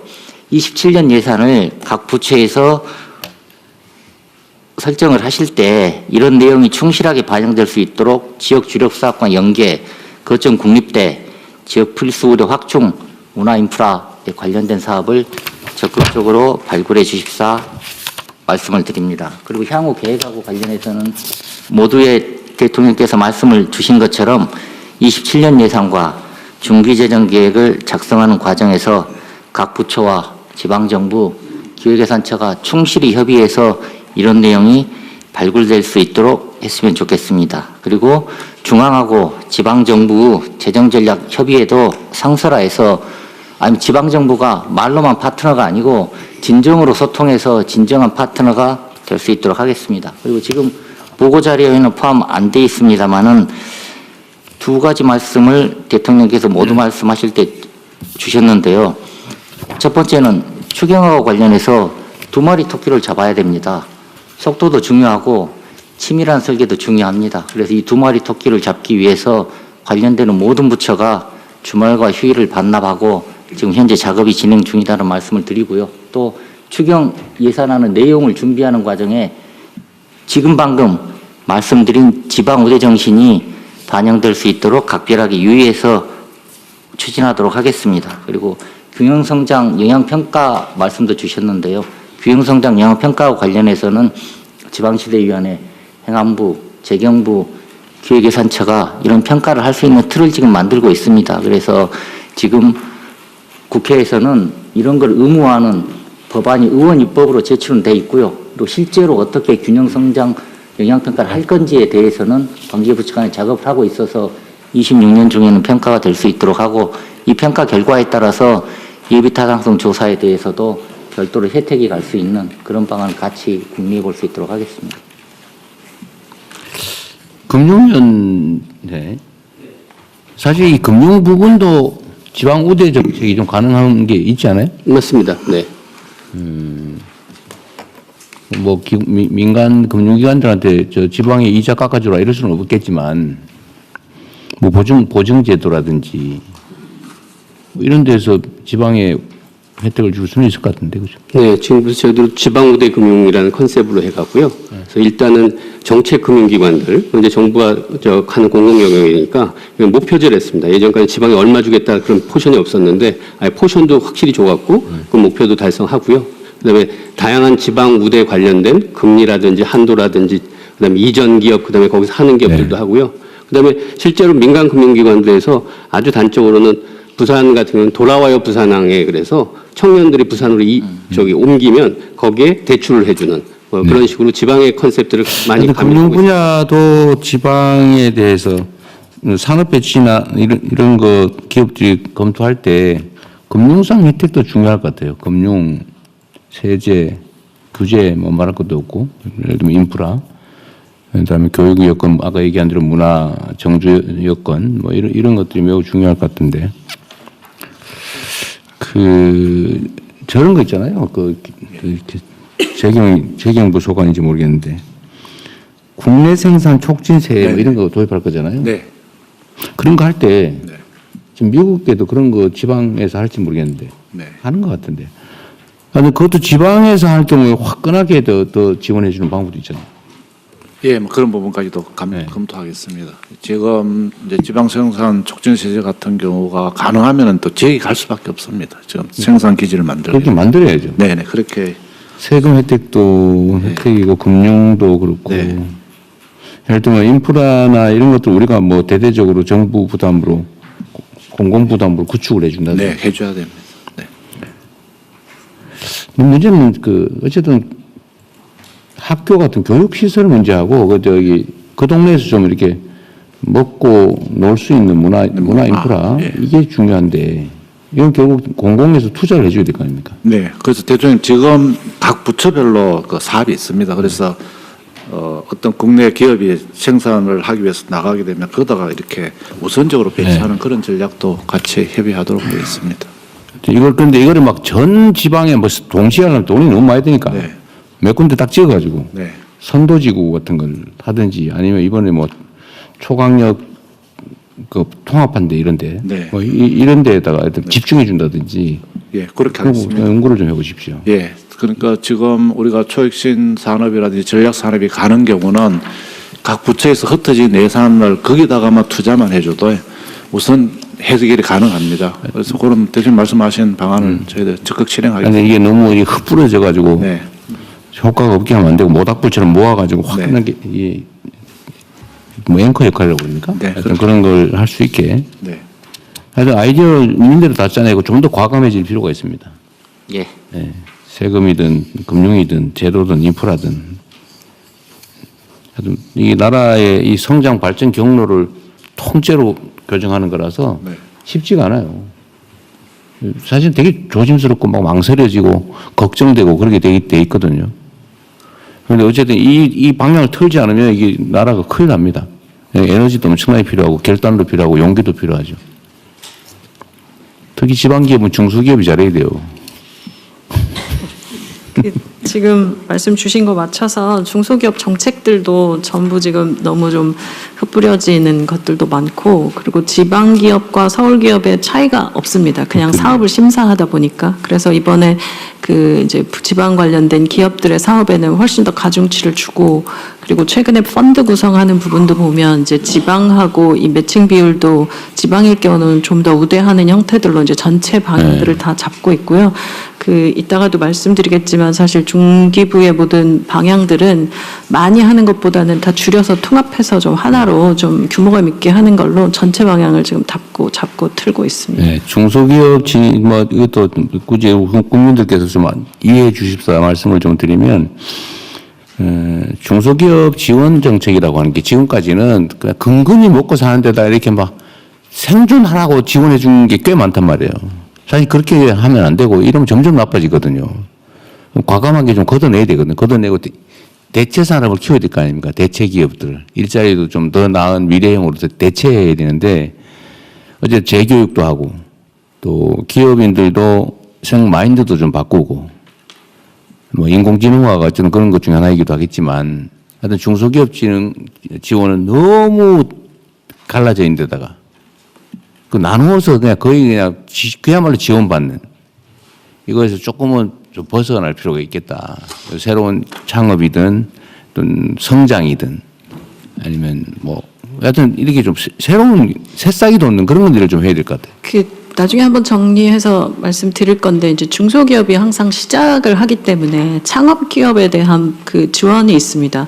그래서 창업기업의 경우는 뭐 많이 흩어지고 좀 금액이 소액일 수가 있는데 일정 시간이 지나서 한 7년이나 보통 20년 사이에 성장을 굉장히 많이 한다고 하는데 이 경우에 대해서는 중기업과 소기업의 개념을 좀 나눠서 지금 보면 중소기업이라고 한꺼번에 묶어서 이야기해서 790만, 830만 이렇게 얘기하시지만 중기업과 소기업은 굉장히 다르고 다시 또 소상공인의 개념까지 들어오면서 이 통계 데이터라고 하는 것의 정합성이 좀 떨어집니다. 그래서 지금 이 부분을 정리하고 있고 중기업 규모 정도가 어떻게 중견기업으로 갈 수 있을 건가 하는 성장 정책과 소기업이 중기업이 되는 성장 정책을 좀 분리해서 지금도 이제 일부는 그렇게 가고 있는데 좀 정돈해가지고 다시 한번 정책의 방향을 좀 나눠서 좀 봐야 할 거여서요. 이 부분은 정비하고 좀 다시 보고 드리겠습니다. 근데 지금 전반적으로는 20년이 넘어가고 오래된 기업들에 대한 지원과 이런 업력에 대한 고려나 이런 부분들 그리고 매출과 성장의 그 달성이나 이런 데이터들도 좀 반영해서 정책을 다시 좀 잡으면 지금보다 좀 좋을 것 같고요. 지난번에 말씀드렸던 스마트 제조 부분도 그 굉장히 사실 지금 가보면 스마트 제조라는 게 현장을 실제로 바꾸고 있습니다. 중소기업 현장을 제가 보니까 3년 만에 매출이 2배가 된 회사들도 있고 그래서 어렵게 많은 얘기들을 하지만 저희가 이번에 잡은 건 스마트 제조라는 건 그냥 똑똑한 공장 만들기다. 그러니까 공장 바꾸겠다고 생각하시고 청소만 해도 생산성이 올라간답니다. 그래서 이 생산성을 올리는 부분에서의 여러 정책들을 좀 스마트 제조랑 묶어서 크게 규모감 있게 한번 가보려고 합니다. 그러십시오. 어쨌든 뭐 바꿔야 될 때가 한두 군데가 아니니까. 대통령님, 해양사무 차관입니다. 여기 있습니다. 그 총론도 중요한데 결국은 강론으로 실제 사례를 만들어내는 게 중요하다고 생각을 하고요.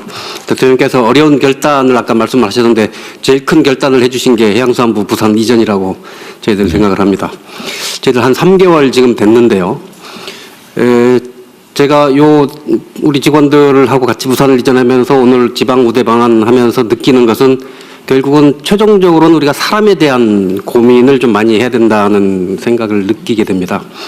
저희 직원들이 단적인 이제 사례로 처음에 간다고 발표했을 때 되게 불안해하고 반발도 하고 그랬습니다만 우리 중앙정부 지원, 지방정부 지원을 두텁게 역대에 없는 전례 없는 그런 지원을 해서 저희 직원들은 어느 정도 생활의 안정을 가지고 있고 이제는 업무에 전념할 수 있는 여건을 만들었고요. 최근에 저희들 이제 해양수산 공공기관 이전을 후속으로 빨리 지금 진행을 하고 있는데 그쪽 직원들이 하는 얘기가 노조위원장님들이 저한테 하시는 말씀입니다. 해수부 직원만큼만 지원해주면 두말 없이 갈게요. 뭐 너무 꿈이 야무진 것 같은데. 그래서 우리가 제도를 설계를 하거나 정책을 설계를 할 때 현지에 계신 분들 어떻게 할 거냐. 그리고 결국은 기업과 기관이 내려와야 되지 않겠습니까? 그럼 이분들에 대한 지원을 어떻게 할 거냐 하는 문제들 같이를 해야 되고요.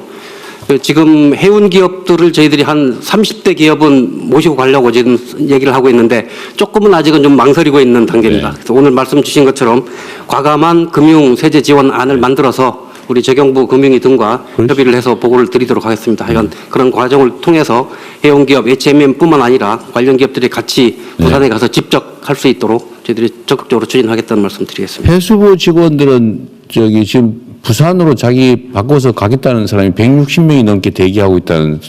그건 아주 초창기 얘기고요. 실제로 한 20명 정도가 1대1 교류를 했고. 아니, 한국 희망자가 그렇게 많다던데. 5일 바꿔서 부산으로 가고 싶다. 아무나 받지 않습니다. 엄청나게. 그 해수부를 부산으로 옮겨서 실제로는 예측했던 그 이상의 효과가 있어요, 보니까. 있어요. 그래서 저기 농식품부를 광주로 보내달라고 그러고 아마 이 얘기하고 나면 강원도는 관광도시니까 문체부를 강원도로 보내라 그러고 이럴 것 같아요. 그래서 다시 한번 명확하게 말씀을 드리는데 미리 제가 해수부 옮길 때도 얘기한 거예요. 유일한 예외다. 그거는 북극 항로 개척이나 아니면 워낙 중요한 의제였기 때문에 해수부만 정부 부처 중에 해수부만 유일하게 예외적으로 부산으로 나머지는 없다. 행정도시를 만들어 지금 서울에서 세종으로 옮기고 있는데 거기서 또 딴 데 옮기고 그러면 되겠어요. 그래서 나중에 다 찢어져가지고 온 나라에서 지금 국무회의하게 생겼어. 그러면 안 되고 그거는 유일한 예외였다. 다시 한번 제가 분명하게 말씀드립니다. 그런 건 없어요. 추가의 정부 부처 분산은 없다. 정부 부처들은 모아놔야 돼요. 모아야 일 회의라도 하지요.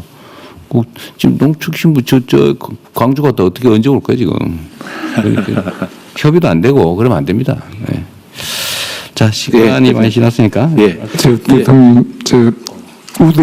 지방 우대 정책에 대해서 법도 있고 정책도 있는데 헌법에는 지방 우대 정책에 대한 조항이 없습니다.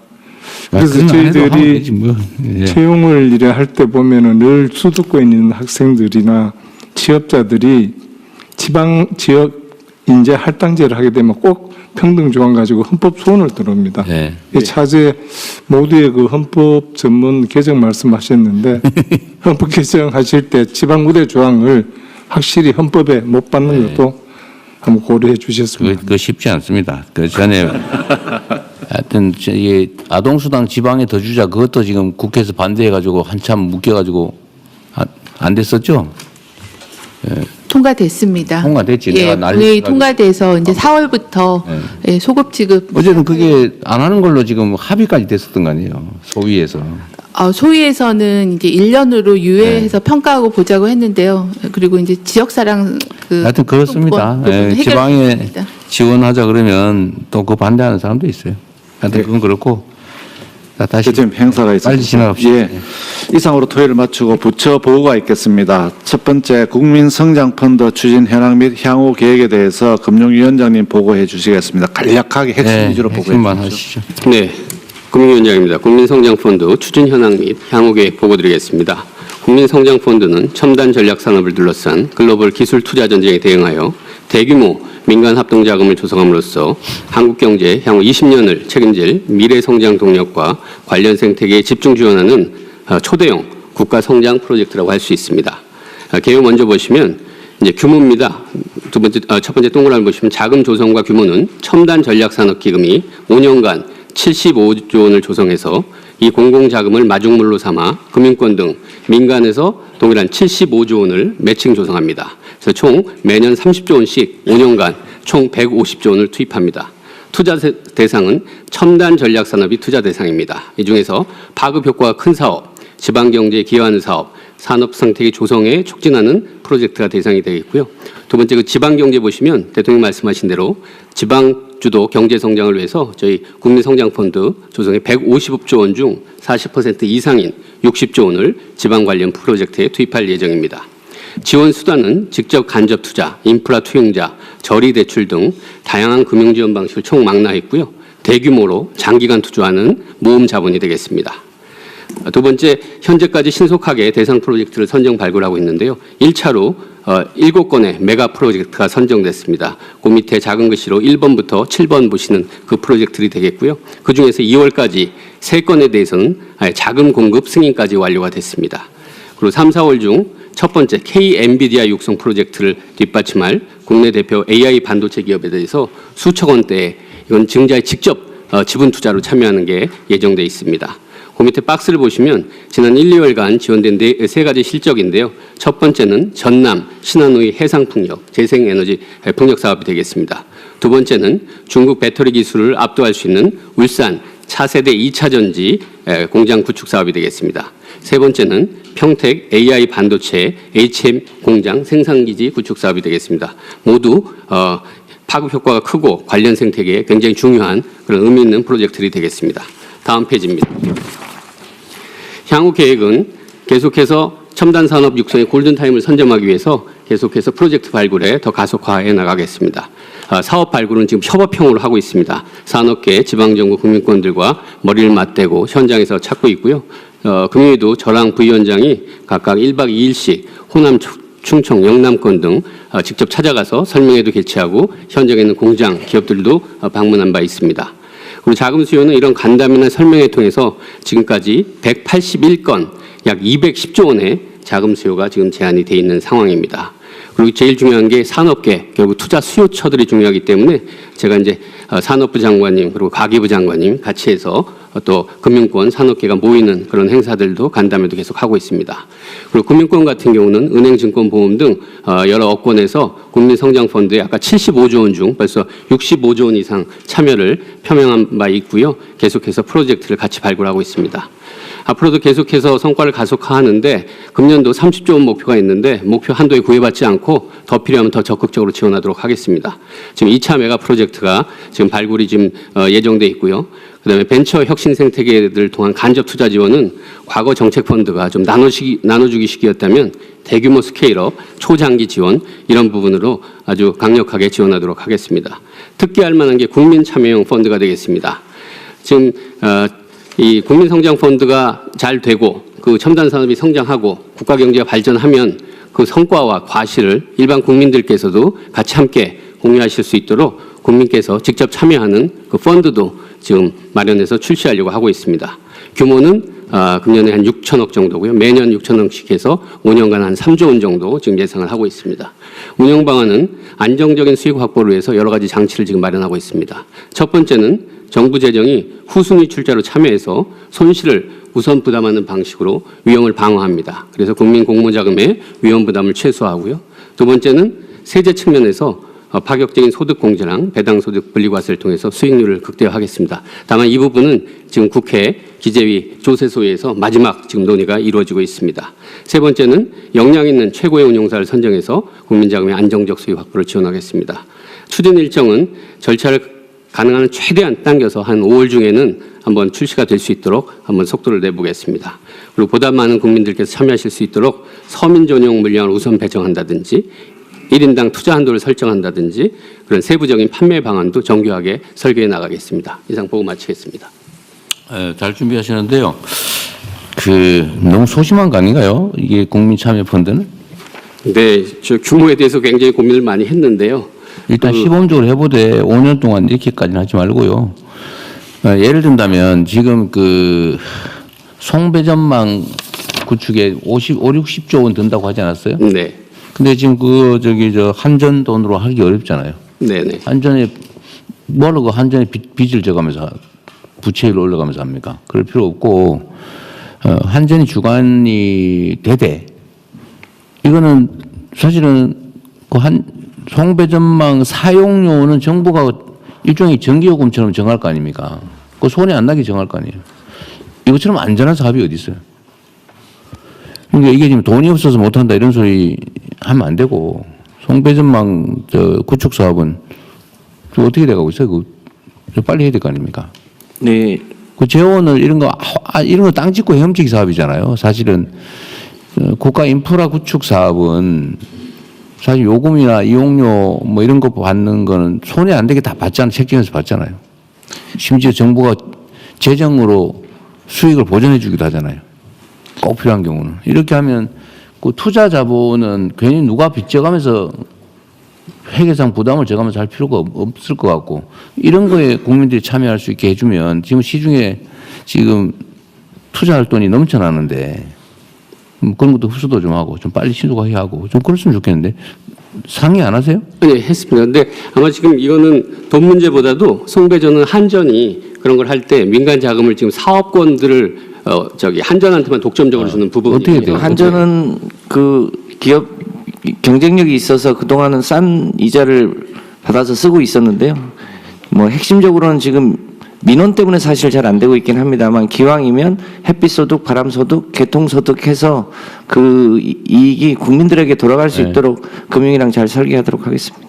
그러십시오. 그리고 지금 송배전망이 전북, 충청 거쳐서 올라오는 거는 지금 저항이 심해가지고 쉽지 않을 겁니다. 앞으로. 그거 쉽지 않을 거 아니에요.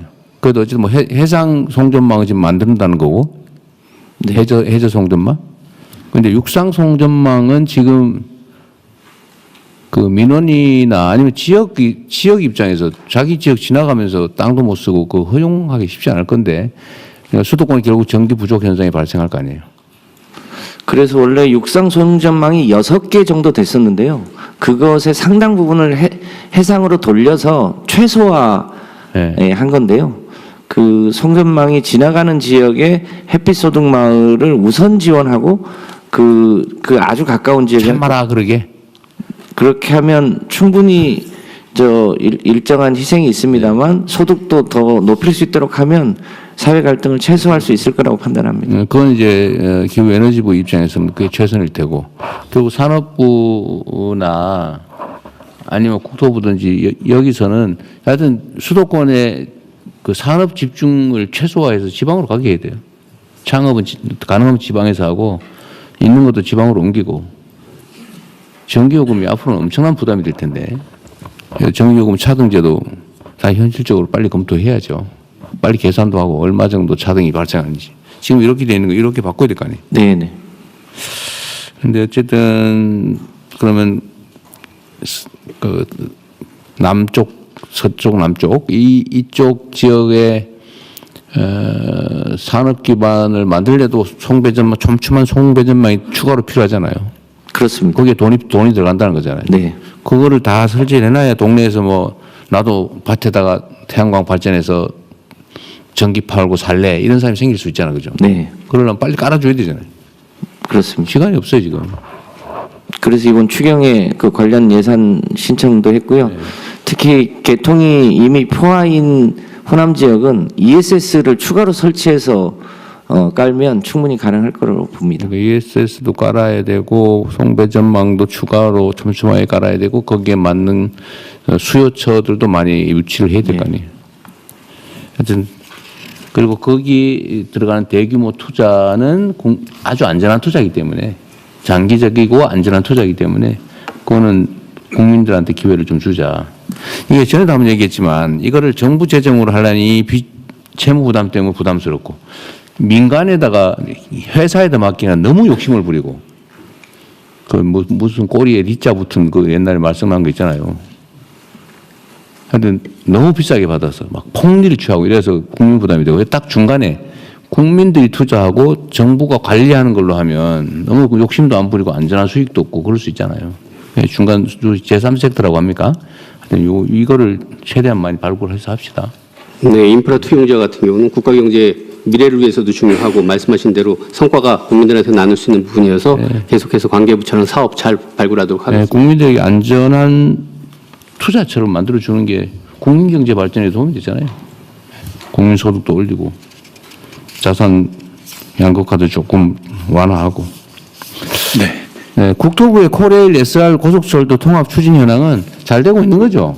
예. 세부 내용 우리가 알 필요는 없을 것 같고. 예. 하여튼 최대한 신속하게 원래 우리 약속한 것이기도 하고. 네. 이게 회사에도 도움이 되고 국민에게도 도움이 되고. 네네. 그런 거잖아요. 이게 사실은 아주 정말 적나라하게 얘기하면 이거 알짜 부분 떼서 팔라고 분리해놨던 거 아닙니까? 예, 빨리 다시 합치고. 예. 대신에 이게 조직들이 통합이 되면서 좀 문제가 생길 거예요, 그죠? 그러나 그거는 뭐 단기적으로는 좀 분리해서 관리하든지 하고 장기적으로는 좀 통합해가고 그렇게 해야죠. 뭐. 한꺼번에 통합은 좀 더 땡겨서 9월 중에 마무리할 생각이고요. 잘하셨습니다. 그 기업 간의 약간 그 근로자들 문제 같은 경우에는 일단 통합을 해놓고 차츰 해결하는 패턴으로 진행할 생각입니다. 시간이 지나면 또 자연스럽게 해결되는 것도 있어요. 네. 잘하셨습니다. 뭐 앞당기셨고. 예. 중기부는 이건 좀 설명 드려야 되겠네. 예. 중기부 장관님께서 중기 창업 소상공인 원스톱 지원체계 구축 방안에 대해서 간략히 보고해 주시기 바랍니다. 네, 보고 드리겠습니다. 내용 보시면 중기 쪽 복잡함과 그 간담회하면서 가장 많이 나왔던 것들이 어렵다, 서류 쓰기 힘들다, 그리고 너무 많다라는 이야기들입니다. 그래서 전체적으로 줄이는 쪽에 집중했습니다. 중기 지원 서류를 신청할 때 평균 9개, 심지어 41개를 받고 있는 경우들도 있습니다. 그리고 사업계획서도 한 장에서 30장, R&D 같은 경우는 100여 장까지 쓰기도 합니다. 온라인 창구도 지금 통합정보 제공한다고 하는데 통합된 정보도 두 군데로 나눠져 있고 그리고 지원 신청 창구도 67개에 달했습니다. 그리고 분야별로도 지금 창구들이 굉장히 주제별로 사업 단위로 플랫폼을 만들어 놨기 때문에 플랫폼의 의미가 좀 약해져 있는 상태였습니다.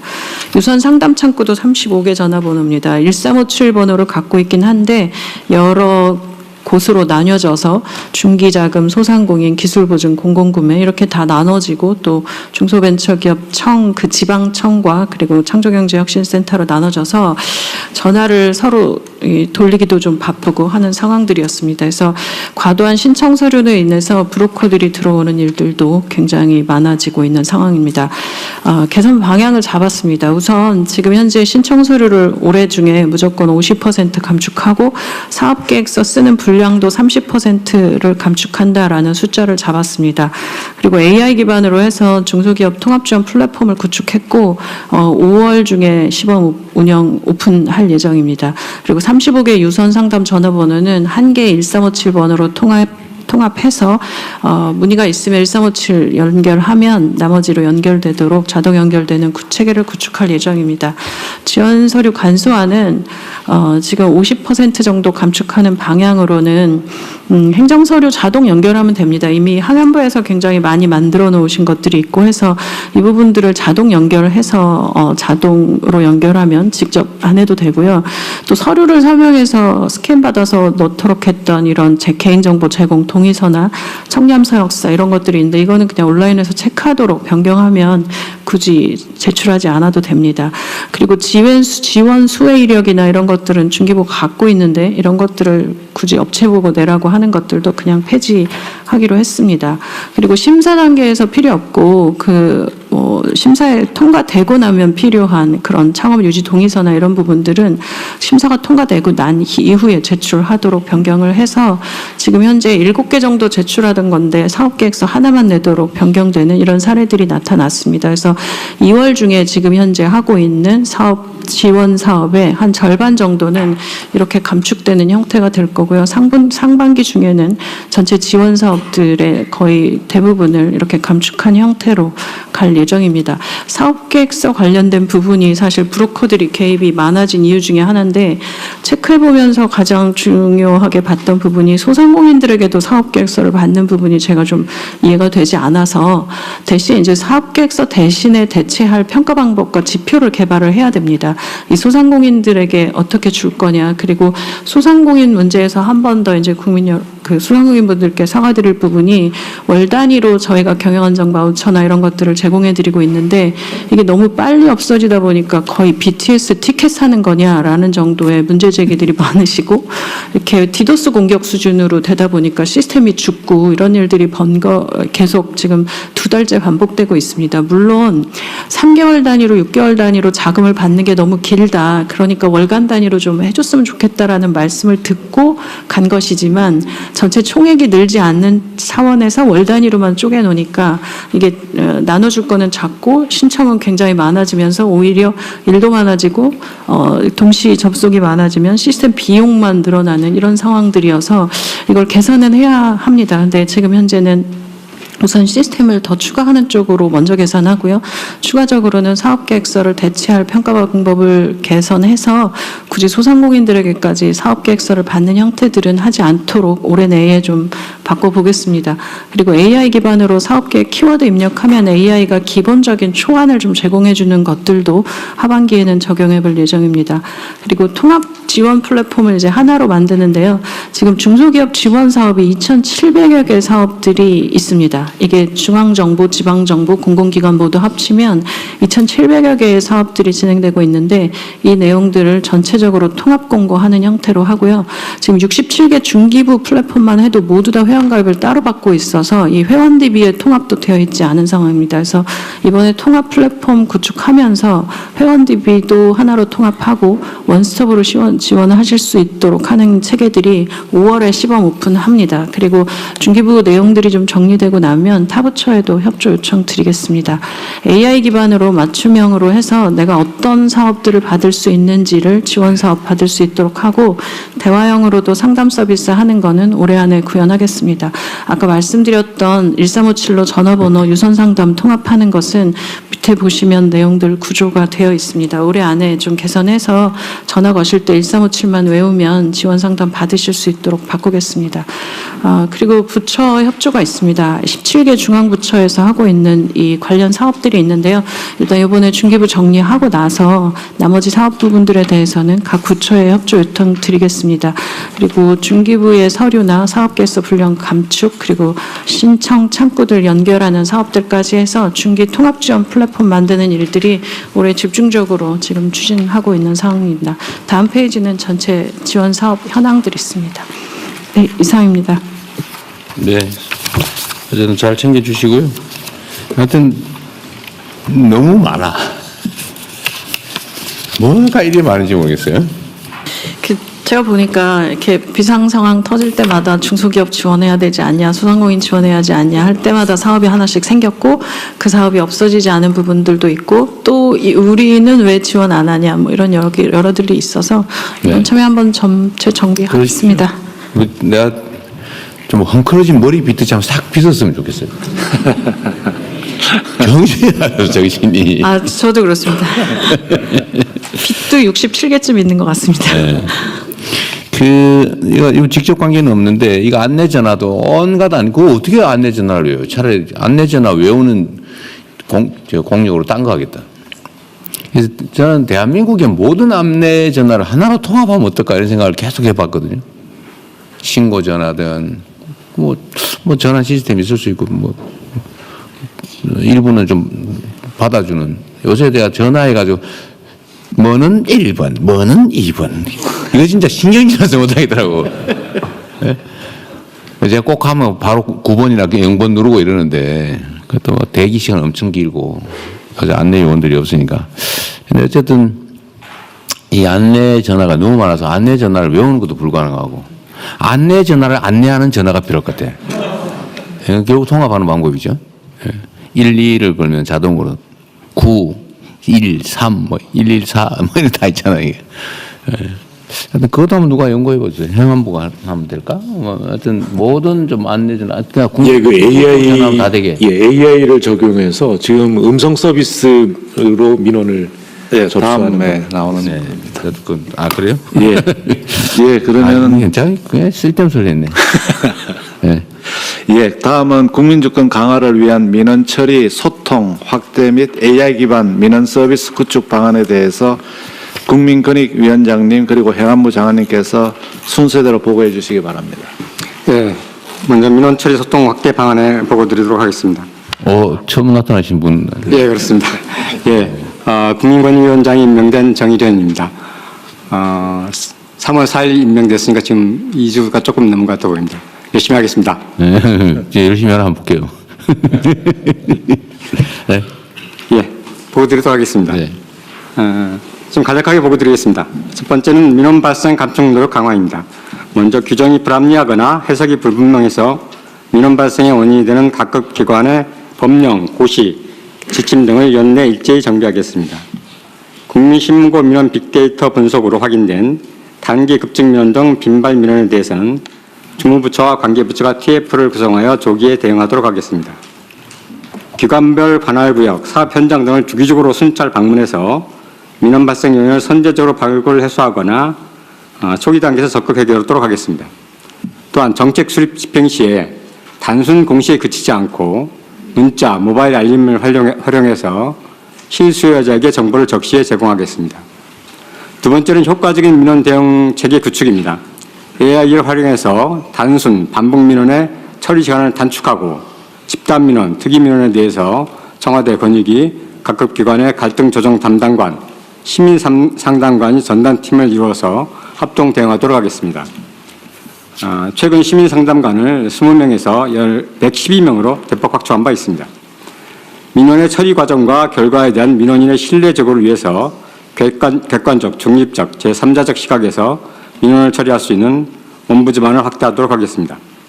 기관별 자체 대응이 어려운 해묵은 집단 특이 민원은 행정기관에서 권익위로 이송할 수 있게 해서 조정을 통해 해결하고 중재제도를 활성화하도록 하겠습니다. 또한 전향적으로 국민고충을 해소한 소속 공직자에게 특별 성과 포상금 등 인센티브를 부여하여 민원 처리를 부수적인 업무로 인식하는 조직 문화를 바꾸도록 하겠습니다. 세 번째는 정부 차원의 이행관리 추진입니다. 먼저 반기별로 대통령 주재 집단 갈등 조정회의를 개최해서 다부처 관련 민원, 갈등 현안을 집중 점검하고 오늘 보고된 사항의 이행 동력을 확보하도록 하겠습니다. 또한 민원 서비스 종합평가, 갈등관리평가 등을 활용하여 민원 처리 실태를 전반적으로 점검하고 민원 서비스의 품질을 개선하도록 하겠습니다. 마지막으로 각 부처는 민원 유발 규정을 신속히 정비하고 집단 특이 민원의 자체 해결 능력 강화를 위한 조치를 우선 시행해 주실 것을 요청드립니다.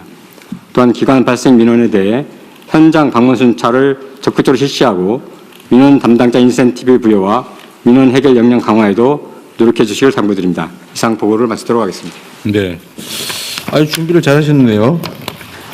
하여튼 정부가 국민들로부터 원성의 대상이 되면 안 되죠. 국가가 국민을 위해서 존재하는 건데, 하여튼 이 공직자들의 기본적인 자세에도 이런 게 있어요. 민원 그 원자를 한자로 뭐 어떻게 쓰시는지 아시죠? 이게 두 가지로 쓰이더라고요. 원하는 것이란 뜻의 한자를 쓰기도 하고 원성이라고 할 때 그 원. 근데 보통 우리는 그 원성으로 들어요. 그막 귀찮고 피하고 싶고 막. 그리고 민원 내는 사람은 어쩌면 좀 나쁜 사람 또는 뭐 부족한 사람 이런 인식이 공직 사회에 있는데 저는 절대로 그러면 안 된다고 생각해요. 국민을 위한 정부라 해야 되니까 국민들이 그렇게 원성을 갖게 하는 것 자체가 문제죠. 예를 들면 반복 민원을 낸다. 반복 민원 낸 사람이 잘못이라고 보통 생각하지만 그래서 사실은 초기에 충분히 설명하고 처리해 줄 거 하고 안 되는 이유 제대로 설명하고 진지하게 공감하고 눈높이 맞춰서 정말 소통하고 공감해 줘서 그러지 않거든요. 포기시켜야 되거든요. 근데 그거 함부로 그냥 이거 안 되는 건데 이렇게 집어 던지니까 또 화가 나가지고 던졌다고 그다음에 민원 내고요. 그 처리한 사람은 직무유기했다고 또 민원 내고 막 이러면 막 산더미처럼 늘어나서 나중에 평생 그것만 하고 살아요. 공동체도 괴롭고 본인도 안타까운 삶을 살게 된 경우가 상당히 많습니다. 내가 보기에는 아마 수십만 명이 그러고 있을 가능성이 있어요. 어쨌든 이거를 끊어야 됩니다. 국가적 에너지 낭비를 줄이기 위해서도 끊어야 되고 그러려면 사명감 가진 전문가가 필요해요. 이게 민원을 들어주고 조정하는 것도 이 아무나 막 하는 게 아니고 인내심이 있고 애정이 있고 실력이 있고 이런 사람이 충실하게 해줘야 되거든요. 근데 그 전담 인력도 당연히 있을 테고 각 부처 갈등 조정 담당관 지정하라고 했다는데 이 날짜 정해가지고 안 하면은 저한테 얘기하세요. 시행한 다음에 알겠습니다. 취합하시고 교육도 시켜야 되잖아요. 먼저 좀 입법적인 해결이 좀 돼야 되겠어서요. 그 부분에 관해서 개정안이 좀 올라가 있는 상태입니다. 하여튼 민원이 없을 수는 없는데 민원이 악화되지 않게 하는 건 우리의 몫이죠. 잘 알겠습니다. 좀 각별히 신경 써주시기 바랍니다. 예, 그러면 이상 네 건은 행안부 행안부 보고. 뒤에 행안부 아차. 아까 제일 중요한 게 두 부처 보고 있다고 말씀하셨는데. AI 감정이 안 좋은 거 아니에요? 저희 사이 좋습니다. 사이 좋아요. AI 기반 민원 서비스 구축 추진 상황을 보고드리겠습니다. 먼저 민간 플랫폼을 이용한 AI 국민비서입니다. 네이버, 카카오 등 민간 플랫폼의 자원과 기술을 활용해서 간단한 대화로 주민등록 등본, 사업자 등록증 등 100여 종의 민원 서류를 발급받거나 주민센터 강의실, 한전 테니스장 같은 이 공공시설, 체육시설 같은 것을 1,200개 예약할 수 있는 서비스가 3월 9일부터 시범 서비스로 개시 운영 중입니다. 다음은 이 정부 민원 플랫폼을 이용한 AI 정부 24인데요. AI 정부 24는 국민 약 2,500만 명이 사용하는 정부 대표 민원 채널인 정부 24에서 정확한 행정 용어를 몰라도 일상적인 언어로 전입신고라든가 이런 대부분의 민원 서비스를 안내받고 처리할 수 있는 서비스입니다. 정부 24에서 제공하는 1만여 종의 민원을 안내할 수 있어서 이 역시도 3월 9일부터 시범 서비스가 운영 중에 있습니다. 잠깐 시연 영상을 통해서 설명드리겠습니다. AI 국민비서는 보고드리겠습니다. 다음 페이지입니다. 앞으로는 지금 보신 이 대화형 민원 서비스를 음성으로 가능하도록 이 준비해서 올해 말까지 음성 서비스가 제공됩니다. 국민들께서 여러 기관에 신청하는 불편함이 없이 한 곳에서 신청받아서 처리하는 이런 복합 민원 원스톱 서비스도 제공해 나갈 계획인데요. 좀 전에 중기부 장관님 말씀하신 것처럼 중소기업 통합지원 플랫폼이 시범 실시되는 5월부터는 식당이나 미용실 창업 시에 시청 세무서 등 여러 기관을 방문해야 되는 대신에 정부 24에서 원스톱 민원 신청이 가능해집니다. 지금까지 예를 들면 일반 음식점 창업 시에는 최대 9개 기관을 8번 방문해 오셨습니다. 이것이 이 온라인을 통해서 원스톱 1회로 가능해집니다. 또 10월에는 복지부의 시스템인 복지로 시스템이 준비돼서요. 임산부 교통비 지원 같은 신청 요건을 충족하는 혜택이 있으면 시스템이 미리 알아서 그 대상자에게 혜택을 알려드리고 그것을 바로 그 자리에서 신청하실 수 있도록 안내하는 자동 신청 서비스가 도입되겠습니다.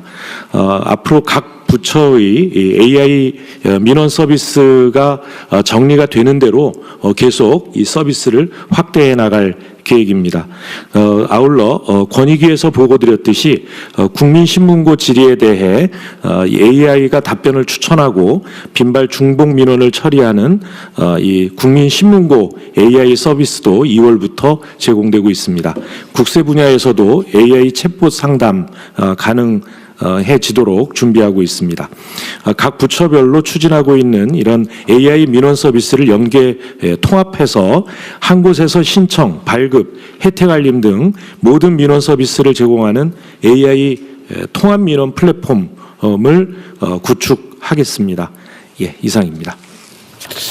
우리가 모르는 사이에 그 인공지능이 엄청나게 생활 속으로 많이 들어와 있죠.